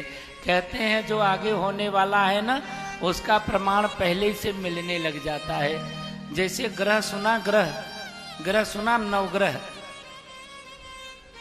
नवग्रह का नाम तो सुना ही होगा। नवग्रह में राहु केतु है ना, राहु केतु 18 महीने रहते एक राशि के ऊपर, एक राशि के ऊपर 18 महीने रहते हैं। जिस राशि के ऊपर चढ़ने वाले होते हैं, उससे 1-1.5 महीने पहले ही अपना असर दिखाना शुरू कर देते हैं। कुछ न कुछ उसको जो है ना प्रमाण प्रसाद देना शुरू कर देते हैं। उसी तरह से मनुष्य का अगला जो जन्म होने वाला है, इसी जन्म में जब उसका समय अंत आता है तो उसको थोड़ा थोड़ा आभास होने लग जाता है। वाल्मीकि जी महाराज कह रहे हैं, राजन तुम्हें भी एक दिन काल अपना शिकार बना लेगा, काल के गाल में जाना पड़ेगा, मौत की घाट उतरना ही पड़ेगा। ये गति यत है अटपटी, झटपट लगे न कोई। ये जीवन की गति बड़ी अटपटी है, ये जल्दी जो है ना लगती नहीं है। और एक बार जिसके मन में भगवान के नाम की गति लग जाए तो जो है उसके मन से फिर हटती भी नहीं है। मीठे मन की खटपटी। तो दृढ़ धर्मा ने कहा, महाराज उपाय बताओ मेरे को, मैं क्या करूं। वाल्मीकि मुनि ने कहा, पुरुषोत्तम मास आ रहा है, इस पुरुषोत्तम मास में तुम भगवान पुरुषोत्तम के निमित्त व्रत करो, अनुष्ठान करो, पूरे महीने भर अनुष्ठान करते हुए व्रत का पालन करो, नियम का पालन करो। पुरुषोत्तम भगवान प्रसन्न होकर के तुम्हें जरूर तुम्हारी भावना के अनुरूप आशीर्वाद देंगे, वरदान देंगे। क्योंकि पुरुषोत्तम महीना बार बार नहीं आता और पुरुषोत्तम मास सकाम अनुष्ठान नहीं है, मन की कामना वाला अनुष्ठान नहीं है।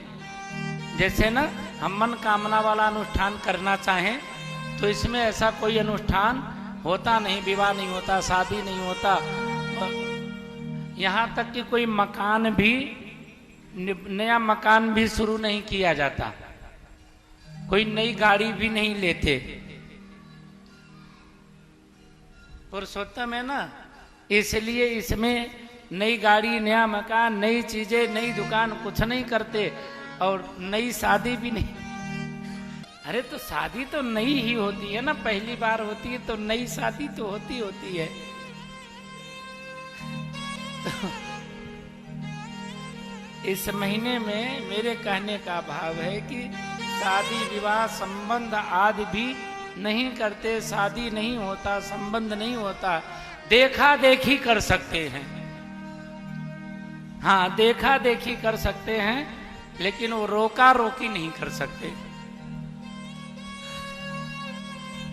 हाँ, देखा देखी का ऐसा ऐसी बहुत सारी चीजें, लेकिन निष्काम भाव का अनुष्ठान, भगवत प्रीत्यर्थ आप भागवत पुराण कर सकते हैं, 12 अक्षर मंत्र का जप कर सकते हैं, जितने भी विष्णु प्रीत्यर्थ हैं सब अनुष्ठान कर सकते हैं। कोई बीमार है, बहुत आवश्यकता है तो उसके लिए महामृत्युंजय का जप भी कर सकते हैं।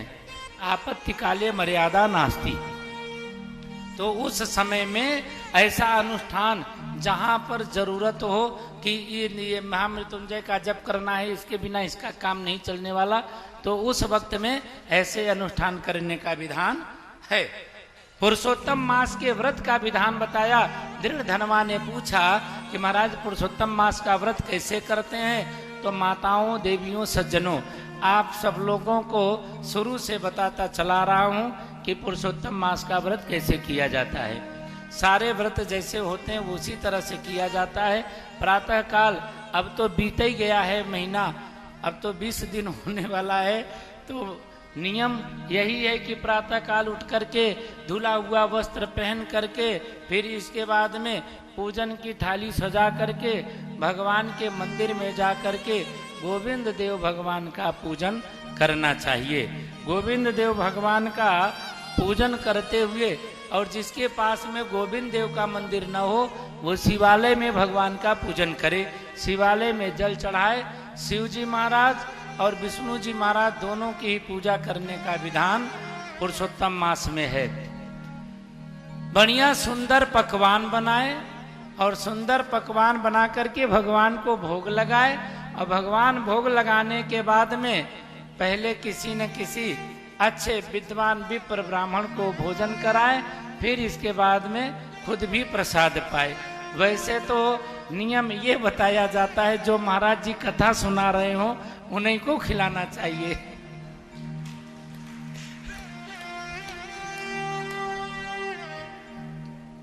है?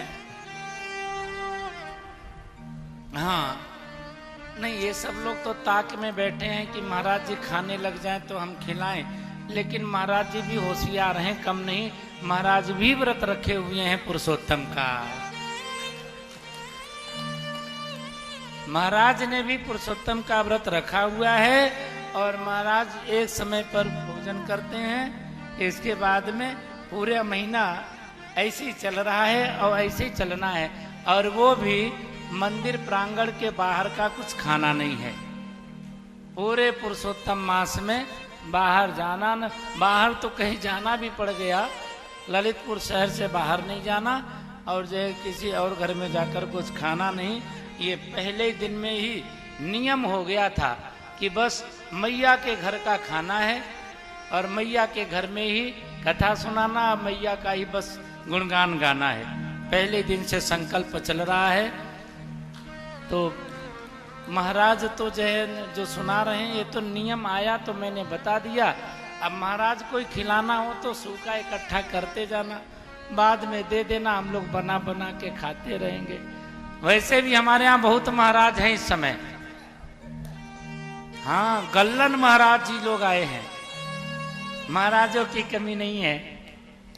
दोनों एक जो महाराज जी लोग हमारे यहाँ हैं इस समय ना, हमारे यहाँ क्यों कहूँ, आप लोगों के यहाँ जो चंडी धाम में महाराज जी लोग आए हैं, संत महापुरुष विप्र ब्राह्मण देव बढ़िया सुंदर यज्ञ करते हैं। सुबह के समय वेद पाठ कर रहे हैं, मंत्र उच्चारण हो रहा है, ध्वनि हो रही है और उसमें आहुति डलती है। धुआं सबके घर में जा रहा है कि नहीं? अपने अपने घर में धुआं बुलाओ, भगवान से कहो चारों तरफ की हवा चलाओ, हमारे घर में धुआं पहुंचे, खुशबू घर में आए।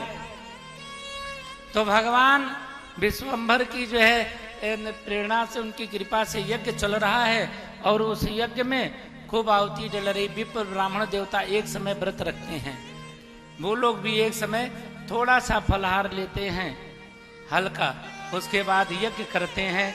फिर जो है सायंकालीन एक समय जो विप्र देव लोग यहाँ पर लगे हुए एक समय भोजन करते हैं। वो सारे विप्र ब्राह्मण भी भजन कर रहे हैं, वो भी अनुष्ठान कर रहे हैं, तप कर रहे हैं। उन विप्र ब्राह्मणों के लिए बजाओ ताली। उनके तप अनुष्ठान से ही तो सबको मिलना। जो आप लोग परिक्रमा लगाते हैं ना, आपके परिक्रमा का आशीर्वाद भी उनकी मंत्र से मिलना है, इसलिए ताली के पात्र तो हैं ही वो। बोल सांचे दरबार की। अच्छा, सब लोग एक बार ताली बजा दो इन माताओं के लिए। आप लोग बिल्कुल चिंता मत करना, कल बजवाएंगे आप लोगों के लिए ताली। बोल सांचे दरबार की।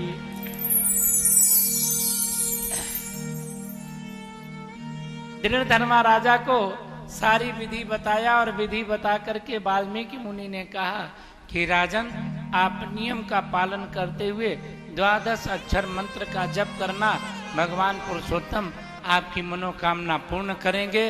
राजा दृढ़धर्मा बड़ा प्रसन्न हुआ और प्रसन्न होकर के वाल्मीकि मुनि को वंदन करता है। जैसे पुरुषोत्तम मास आया तो पुरुषोत्तम मास आने पर दृढ़धर्मा ने बताए हुए विधि के अनुसार नियम पूर्वक व्रत किया और व्रत करके भगवान शिवजी महाराज, भगवान श्याम सुंदर का व्रत रखता हुआ पूजन करता है। नित्य प्रति गीत गा करके, वाद्य बजा करके भगवान को रिझाता है, उनको प्रसन्न करता है। आओ महिमा गाए भोलेनाथ की, भक्ति में खो जाए भोलेनाथ की। आओ महिमा गाए भोलेनाथ की, हो भक्ति में खो जाए भोलेनाथ की। भोलेनाथ की जय, शंभुनाथ की जय, गौरीनाथ की जय, दीनानाथ की जय। आओ महिमा गाए भोलेनाथ की, हो भक्ति में खो जाए भोलेनाथ की। भोलेनाथ की जय, शंभुनाथ की जय, गौरीनाथ की जय, दीनानाथ की जय। आओ महिमा गाए भोलेनाथ की, हो भक्ति में खो जाए भोलेनाथ की।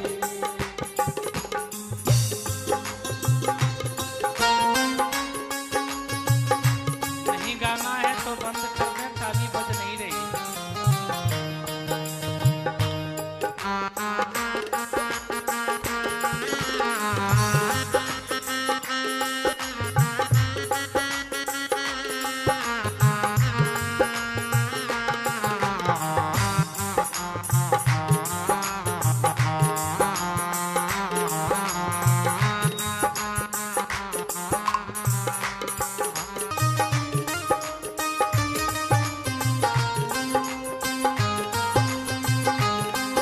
शंकर भगवान की जय।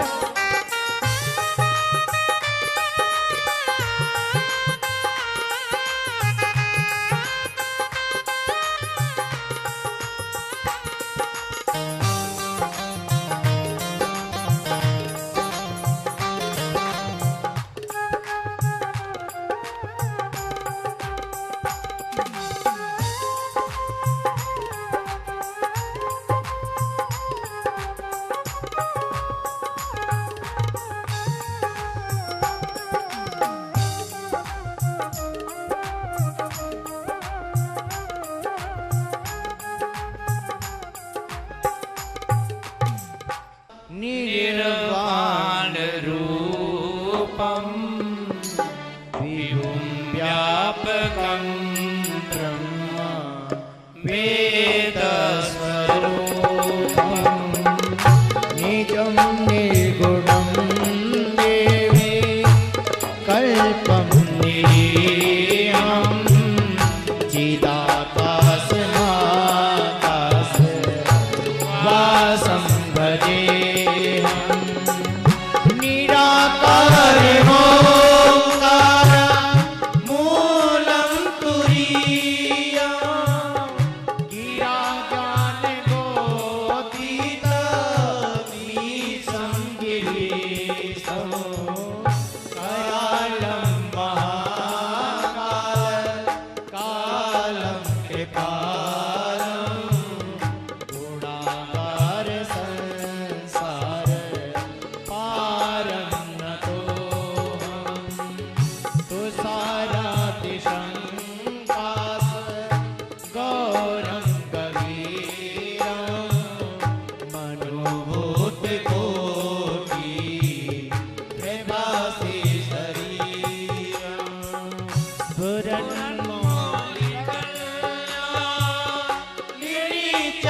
स्फुरन्मौलिकल्याणिचारुगङ्गा लसत्पालवाले तो कंठे भुजङ्गा चलत्कुण्डलं नेत्रं विशालं दशनामनं नीलकण्ठं दयालं मृगाधीश चर्मा वरं मुण्डमालं प्रियं शङ्करं सर्वनाथं वदामि प्रचण्डं प्रकाशं प्रगल्भं परेशम् अखण्डं गजं भानु कोटिप्रकाशं त्रयशूलनिर्मूलं शूलपाणे भजेऽहं भवानी पतिभावगम्यं कलातीत कल्याण कल्पान्तकारी सदा सच्चिदानन्द दाता पुरारी चिदानन्द संगोह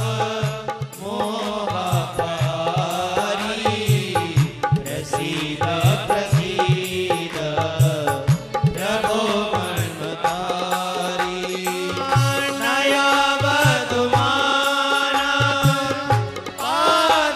आधारवेण भजन्ति लोके परिवारराणं न तावत् सुखं शान्ति सन्तापनाशं प्रसीद प्रभो सर्वभूतादिनाशं न जानामि योगं जपं नैव पूजा न तोऽहं सदा सर्वदा संभुतोऽप्यं जराजन्मदुःखो गतातव्यमानं प्रभो पाहि आपन् नमामि ससङ्गो नमामि समीपा निर्वाणरूपं विभुं व्यापकं ब्रह्म वेदस्वरूपम् रुद्राष्टकमिदं प्रोक्तं विप्रेण हरतोऽस्यै हे पठन्ति नरा भक्त्या तेषां शम्भो प्रसीदते। ये पावन दिव्य अनुष्ठान श्री नित्यानंद सेवा संस्थान ट्रस्ट के माध्यम से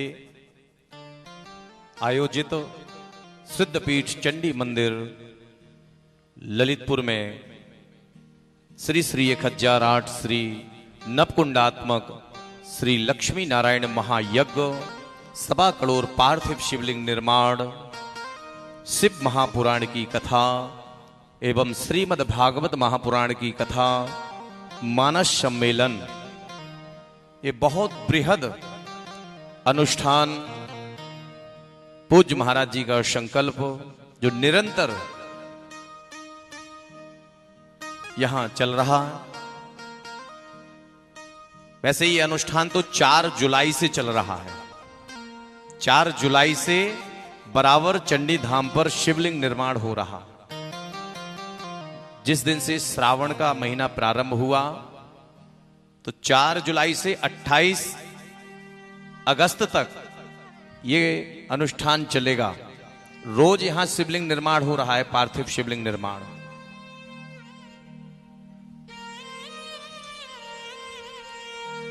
इसलिए ये बड़ा बहुत बृहद अनुष्ठान है। महाराज जी के जो संकल्प लेने की इच्छा शक्ति है वो बहुत अच्छी है और दृढ़ संकल्प महाराज जी ले लेते हैं। इतना बड़ा संकल्प और कोई व्यक्ति नहीं ले सकता है कि इतना बड़ा अनुष्ठान, वो भी एक साथ 4-4, 5-5 अनुष्ठान। इसी क्रम में महाराज जी ने बीच में एक और संकल्प ले लिया कि 1100 लोगों के द्वारा 11,000 सामूहिक इसी मंगल भवन में मंगलवार के दिन सुबह 10 बजे से 12 बजे के मध्य में हनुमान चालीसा के सामूहिक पाठ किए जाएंगे। यह भी बहुत बड़ा अनुष्ठान है।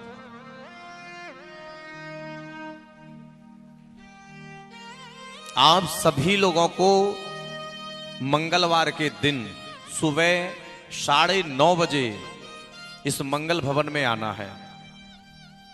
सभी भाई बंधु, धर्म प्रेमी बंधु सभी धोती कुर्ता या कुर्ता पजामा पहन के आएंगे। माताएं बहनें भी लाल या पीली साड़ी ही पहन के आए। और सामूहिक जो पहली बार ललितपुर में किसी सिद्ध स्थान पर, देव स्थान पर एक साथ 1100 लोगों के द्वारा हनुमान चालीसा का पाठ किया जा रहा। ये पहली बार हो रहा है इतना बड़ा अनुष्ठान। यही महाराज जी का इच्छा संकल्प है और महाराज जी संकल्प लेते हैं तो हम सबका परम कर्तव्य है कि उस संकल्प की पूर्ति करना है। कैसे करना है, कब करना है, ये सब समय पता है तो हम सबको समय से उपस्थित होना है। 9 बजे से लोग विद्यार्थी आएंगे, स्कूल से बच्चों का भी आना है, आचार्य ब्राह्मण लोग रहेंगे, साधु संत रहेंगे और समस्त माताएं बहनें भाई बंधु भी हनुमान चालीसा के पावन अनुष्ठान में रहेंगे। माता रानी का दिव्य भव्य मंदिर यानी भवन निर्माण हो रहा। कितना सुंदर मंदिर बन रहा। जितना बन गया इतना हम सब लोग देखते हैं कितनी सुंदर नक्काशी, कितने सुंदर उस पे फूल बनाए जा रहे हैं, कितनी सुंदर उसमें आकृतियां निकाली जा रही हैं। बाहर के जो कारीगर आए हुए हैं, आप देख रहे होंगे उन पत्थरों पर लगे हुए हैं कारीगर, काम कर रहे, छैनी हथौड़ा मशीनों से तमाम आकृतियां बनाई जा रही हैं। सुंदर सुंदर नक्काशी उस पर हो रही है। ये दिव्य भव्य मंदिर जब माता रानी का भवन बन के हम सबके सामने होगा, सुंदर बगीचा उसके सामने बनेगा, जब ऐसी माता रानी उस भवन में उस आसन पर विराजमान होंगी तो एक निराली छटा अलग होगी। ये जनपद का एक लौता ऐसा मंदिर है, सिद्ध पीठ है कि जहां माता रानी इतने विशाल भवन में बैठेंगी। और ये सब कार्य हम सबको माता रानी के आशीर्वाद से ही करना है। संकल्प तो महाराज जी ने लिया, लेकिन संकल्प की पूर्ति हम सबको करनी है और किसी एक व्यक्ति को नहीं, हम सबको मिलके करना है। और जिस स्थान पर साधु संतों की सेवा होती हो, आप देखते हो सिद्धपीठ चंडी मंदिर पर अनेक साधु संत आते हैं। महाराज जी भी नहीं रहते तब भी साधु संत आ जाते हैं। यहां तो इतने बड़े बड़े आ जाते कि महाराज जी एक बार नहीं थे और पूज्य शंकराचार्य जी का भी आगमन हो गया था। पूज्य स्वरूपानंद जी सरस्वती जी महाराज जी का आगमन हुआ, अचानक आगमन हो गया। जब शंकराचार्य भगवान को पता है महाराज जी को ये हमारा स्थान है, सिद्धपीठ चंडी धाम है, यहां हम यदि पहुंचते हैं बिना सूचना के तब भी हमारी सारी व्यवस्था होगी। उस समय पूज्य महाराज जी बाहर थे। महाराज जी को जैसे ही सूचना लगी तो चंडी मंदिर के जो भी सेवक थे तुरंत शंकराचार्य की अगवानी में आए, सेवा हुई और शंकराचार्य जी महाराज निवास किए, रात्रि भी निवास किए। महाराज जी के शिष्यों ने कोई किसी भी प्रकार की कमी उनको नहीं आने दी। ये सिद्ध पीठ है, ये हम सबकी व्यवस्था है। तो चंडी धाम पर इतनी उत्तम व्यवस्थाएं हम सबको प्राप्त होती हैं, तो ये संतों की सेवा होती है। और निरंतर गौशाला भी चल रही है, गायों की भी सेवा होती है। लोगों को गाय के दूध की आवश्यकता होती तो लोग कहते कहां मिलेगा कहां मिलेगा, बोले कहीं नहीं, सिद्ध पीठ चंडी धाम पर जाओ, वहां आपको गाय का शुद्ध दूध मिल जाएगा। भगवान शिव का अभिषेक करिए, गाय का दूध ले लीजिए, तो यहां से गाय का दूध भी प्राप्त हो जाता है। गौ माता की सेवा भी होती है। बड़ी सुंदर गाय हैं, गौ माता है। हमारे जीवन में हमें एक बार गौदान जरूर करना चाहिए, अवश्य देना चाहिए। अच्छी गौ माता हो, बढ़िया उनकी सेवा हो, हमें लगे कि हमने जो दान दिया है उस दान का सदुपयोग हुआ है।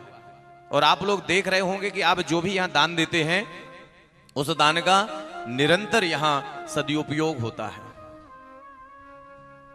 यहां तमाम यज्ञ के यजमान भी हैं और कथा पंडाल में दिख रहे हैं जो यज्ञ के यजमान हैं, इंजीनियर पंडित संदीप तिवारी जी सपत्नीक यहां हैं।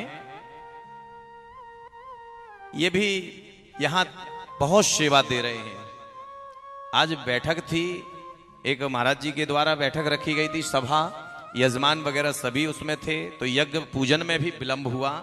तो यजमान है ये सभी लोग, और दानदाताओं ने भी आज आयोजन में कुछ सहयोग दिया हुआ है, जिसके पंडित राम बिहारी दुबे पूर्व प्रधान सतौरा से इन्होंने 11,000 रुपया आयोजन में दान स्वरूप प्रदान किया। जोरदार तालियां श्री पंडित राम बिहारी दुबे।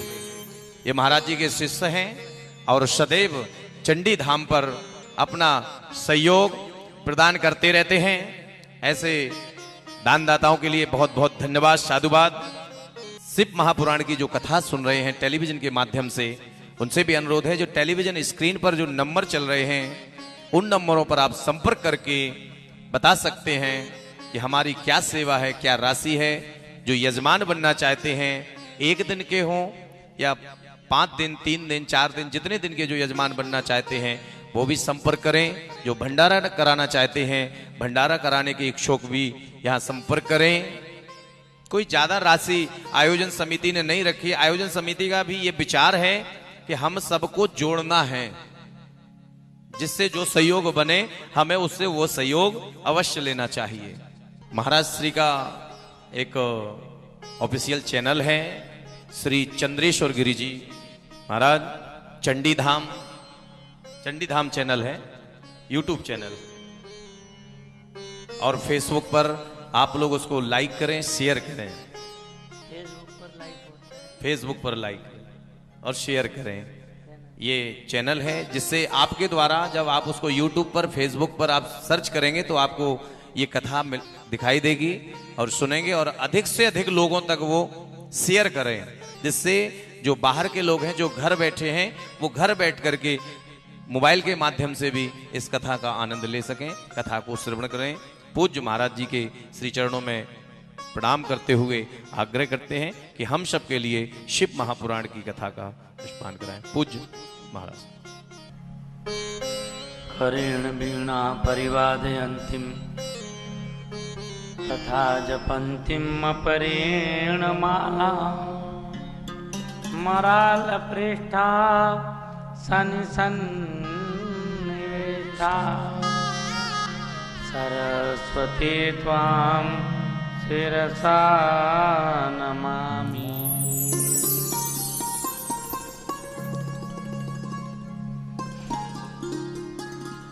वागर्था विवशंपृक्तौ वागर्था प्रतिपत्तये जगता पितरौ वन्दे पार्वती परमेश्वरौ।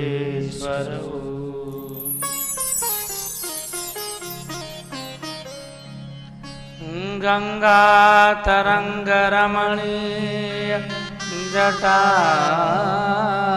कलापम गौरी निरंतर विभू स्माम भावम।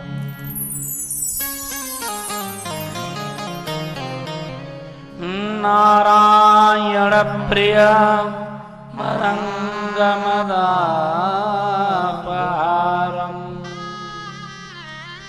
वाराणसी पुरपतिं भज विश्वनाथं। वाराणसी पुरपतिं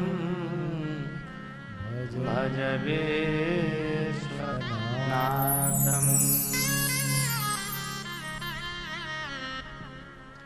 कर्पूर गौरम करुणावतारम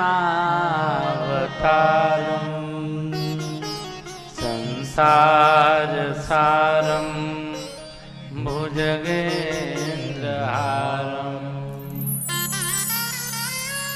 सदा वसंतम हृदयारविंदे भवम भवानी सहितं नमामि। भवं भवानी सहितं नमामि।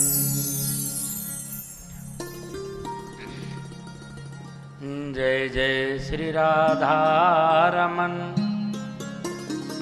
जय जय नवल किशोर जय गोपी चित चोर प्रभु जय जय माखन चोर जय जय माखन चोर।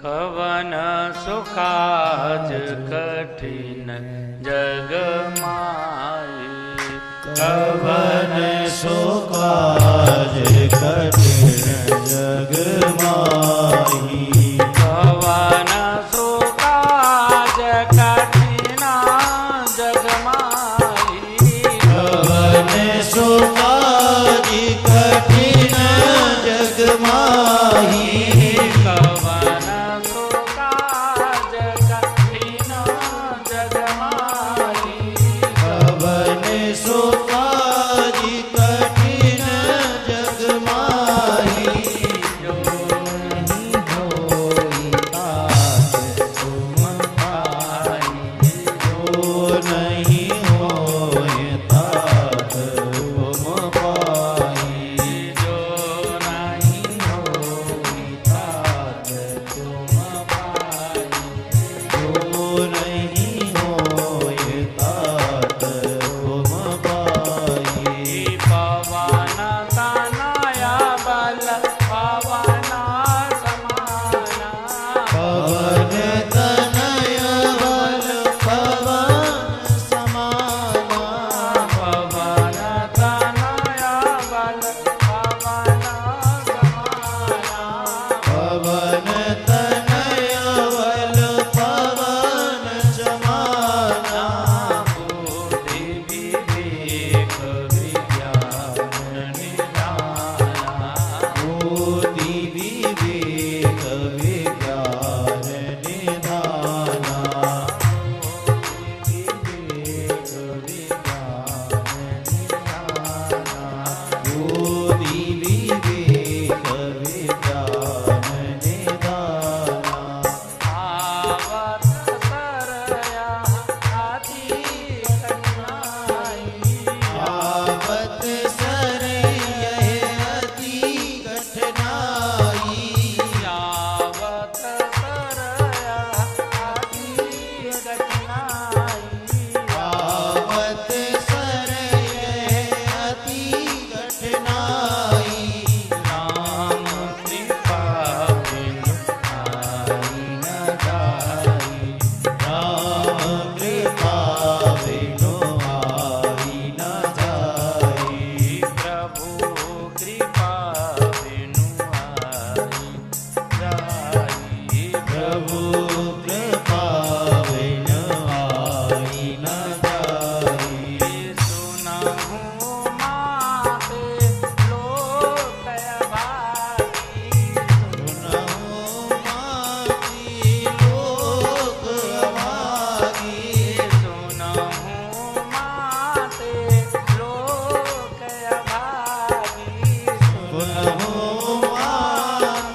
राम जय राम जय जय राम। श्री राम जय राम जय जय राम। श्री राम जय राम जय जय राम। श्री राम जय राम जय जय राम। श्री राम जय राम जय जय राम। श्री राम जय राम जय जय राम। श्री राम जय राम जय जय राम।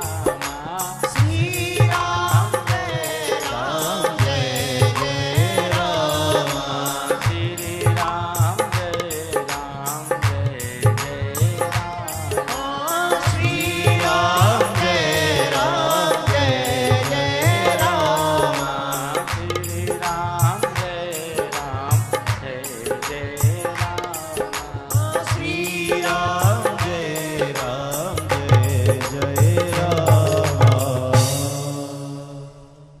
सुनहु माते लोक भागी, हरित जी होई विषय अनुरागी।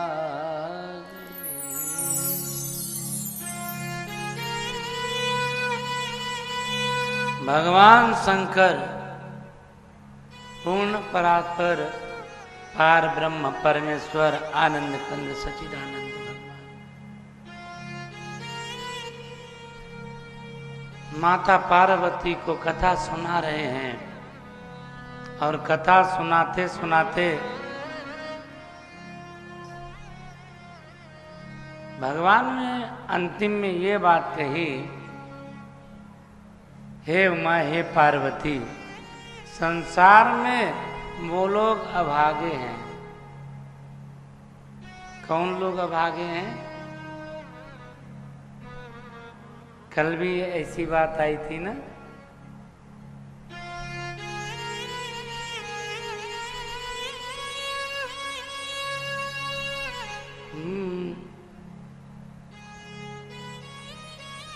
बड़े भाग मानुष तन पावा, सुर दुर्लभ सद ग्रंथ निगावा। बड़े भाग्य मानुष तन पावा, सुर दुर्लभ सद ग्रंथ निगावा। ये मनुष्य का जीवन, मनुष्य का शरीर बड़े भाग्य से मिला है। और मैं उनमें सबसे भाग्यशाली हूँ जो मनुष्य का शरीर पा करके भगवान की कथा सुनने और सुनाने का दोनों ही अवसर प्राप्त होता है। आज भगवान शिव ने दूसरी बात कह करके इस बात पर और मोहर लगा दिया। मैया पार्वती से कह रहे हैं, सुनो माते लोक अभागी। हे पार्वती, संसार में वो लोग अभागे हैं जो मनुष्य का जीवन पा करके, मानुष चोला पाकर भी हरि का भजन नहीं करते। कल हमारे बघेल साहब बड़ी सुंदर बात कह रहे थे कि मैं दो काम करता हूँ। एक काम शरीर को निरोग रहने के लिए योग, और दूसरा जो है रोटी की व्यवस्था, धन कैसे कमाया जाता है। तो ये बात बड़ी परफेक्ट है कि हर इंसान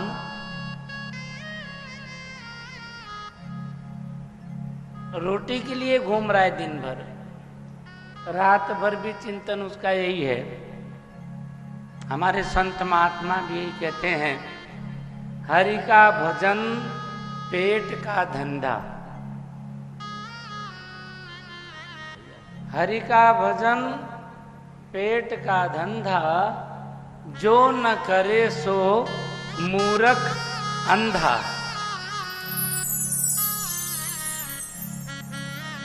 पहला हरि का भजन।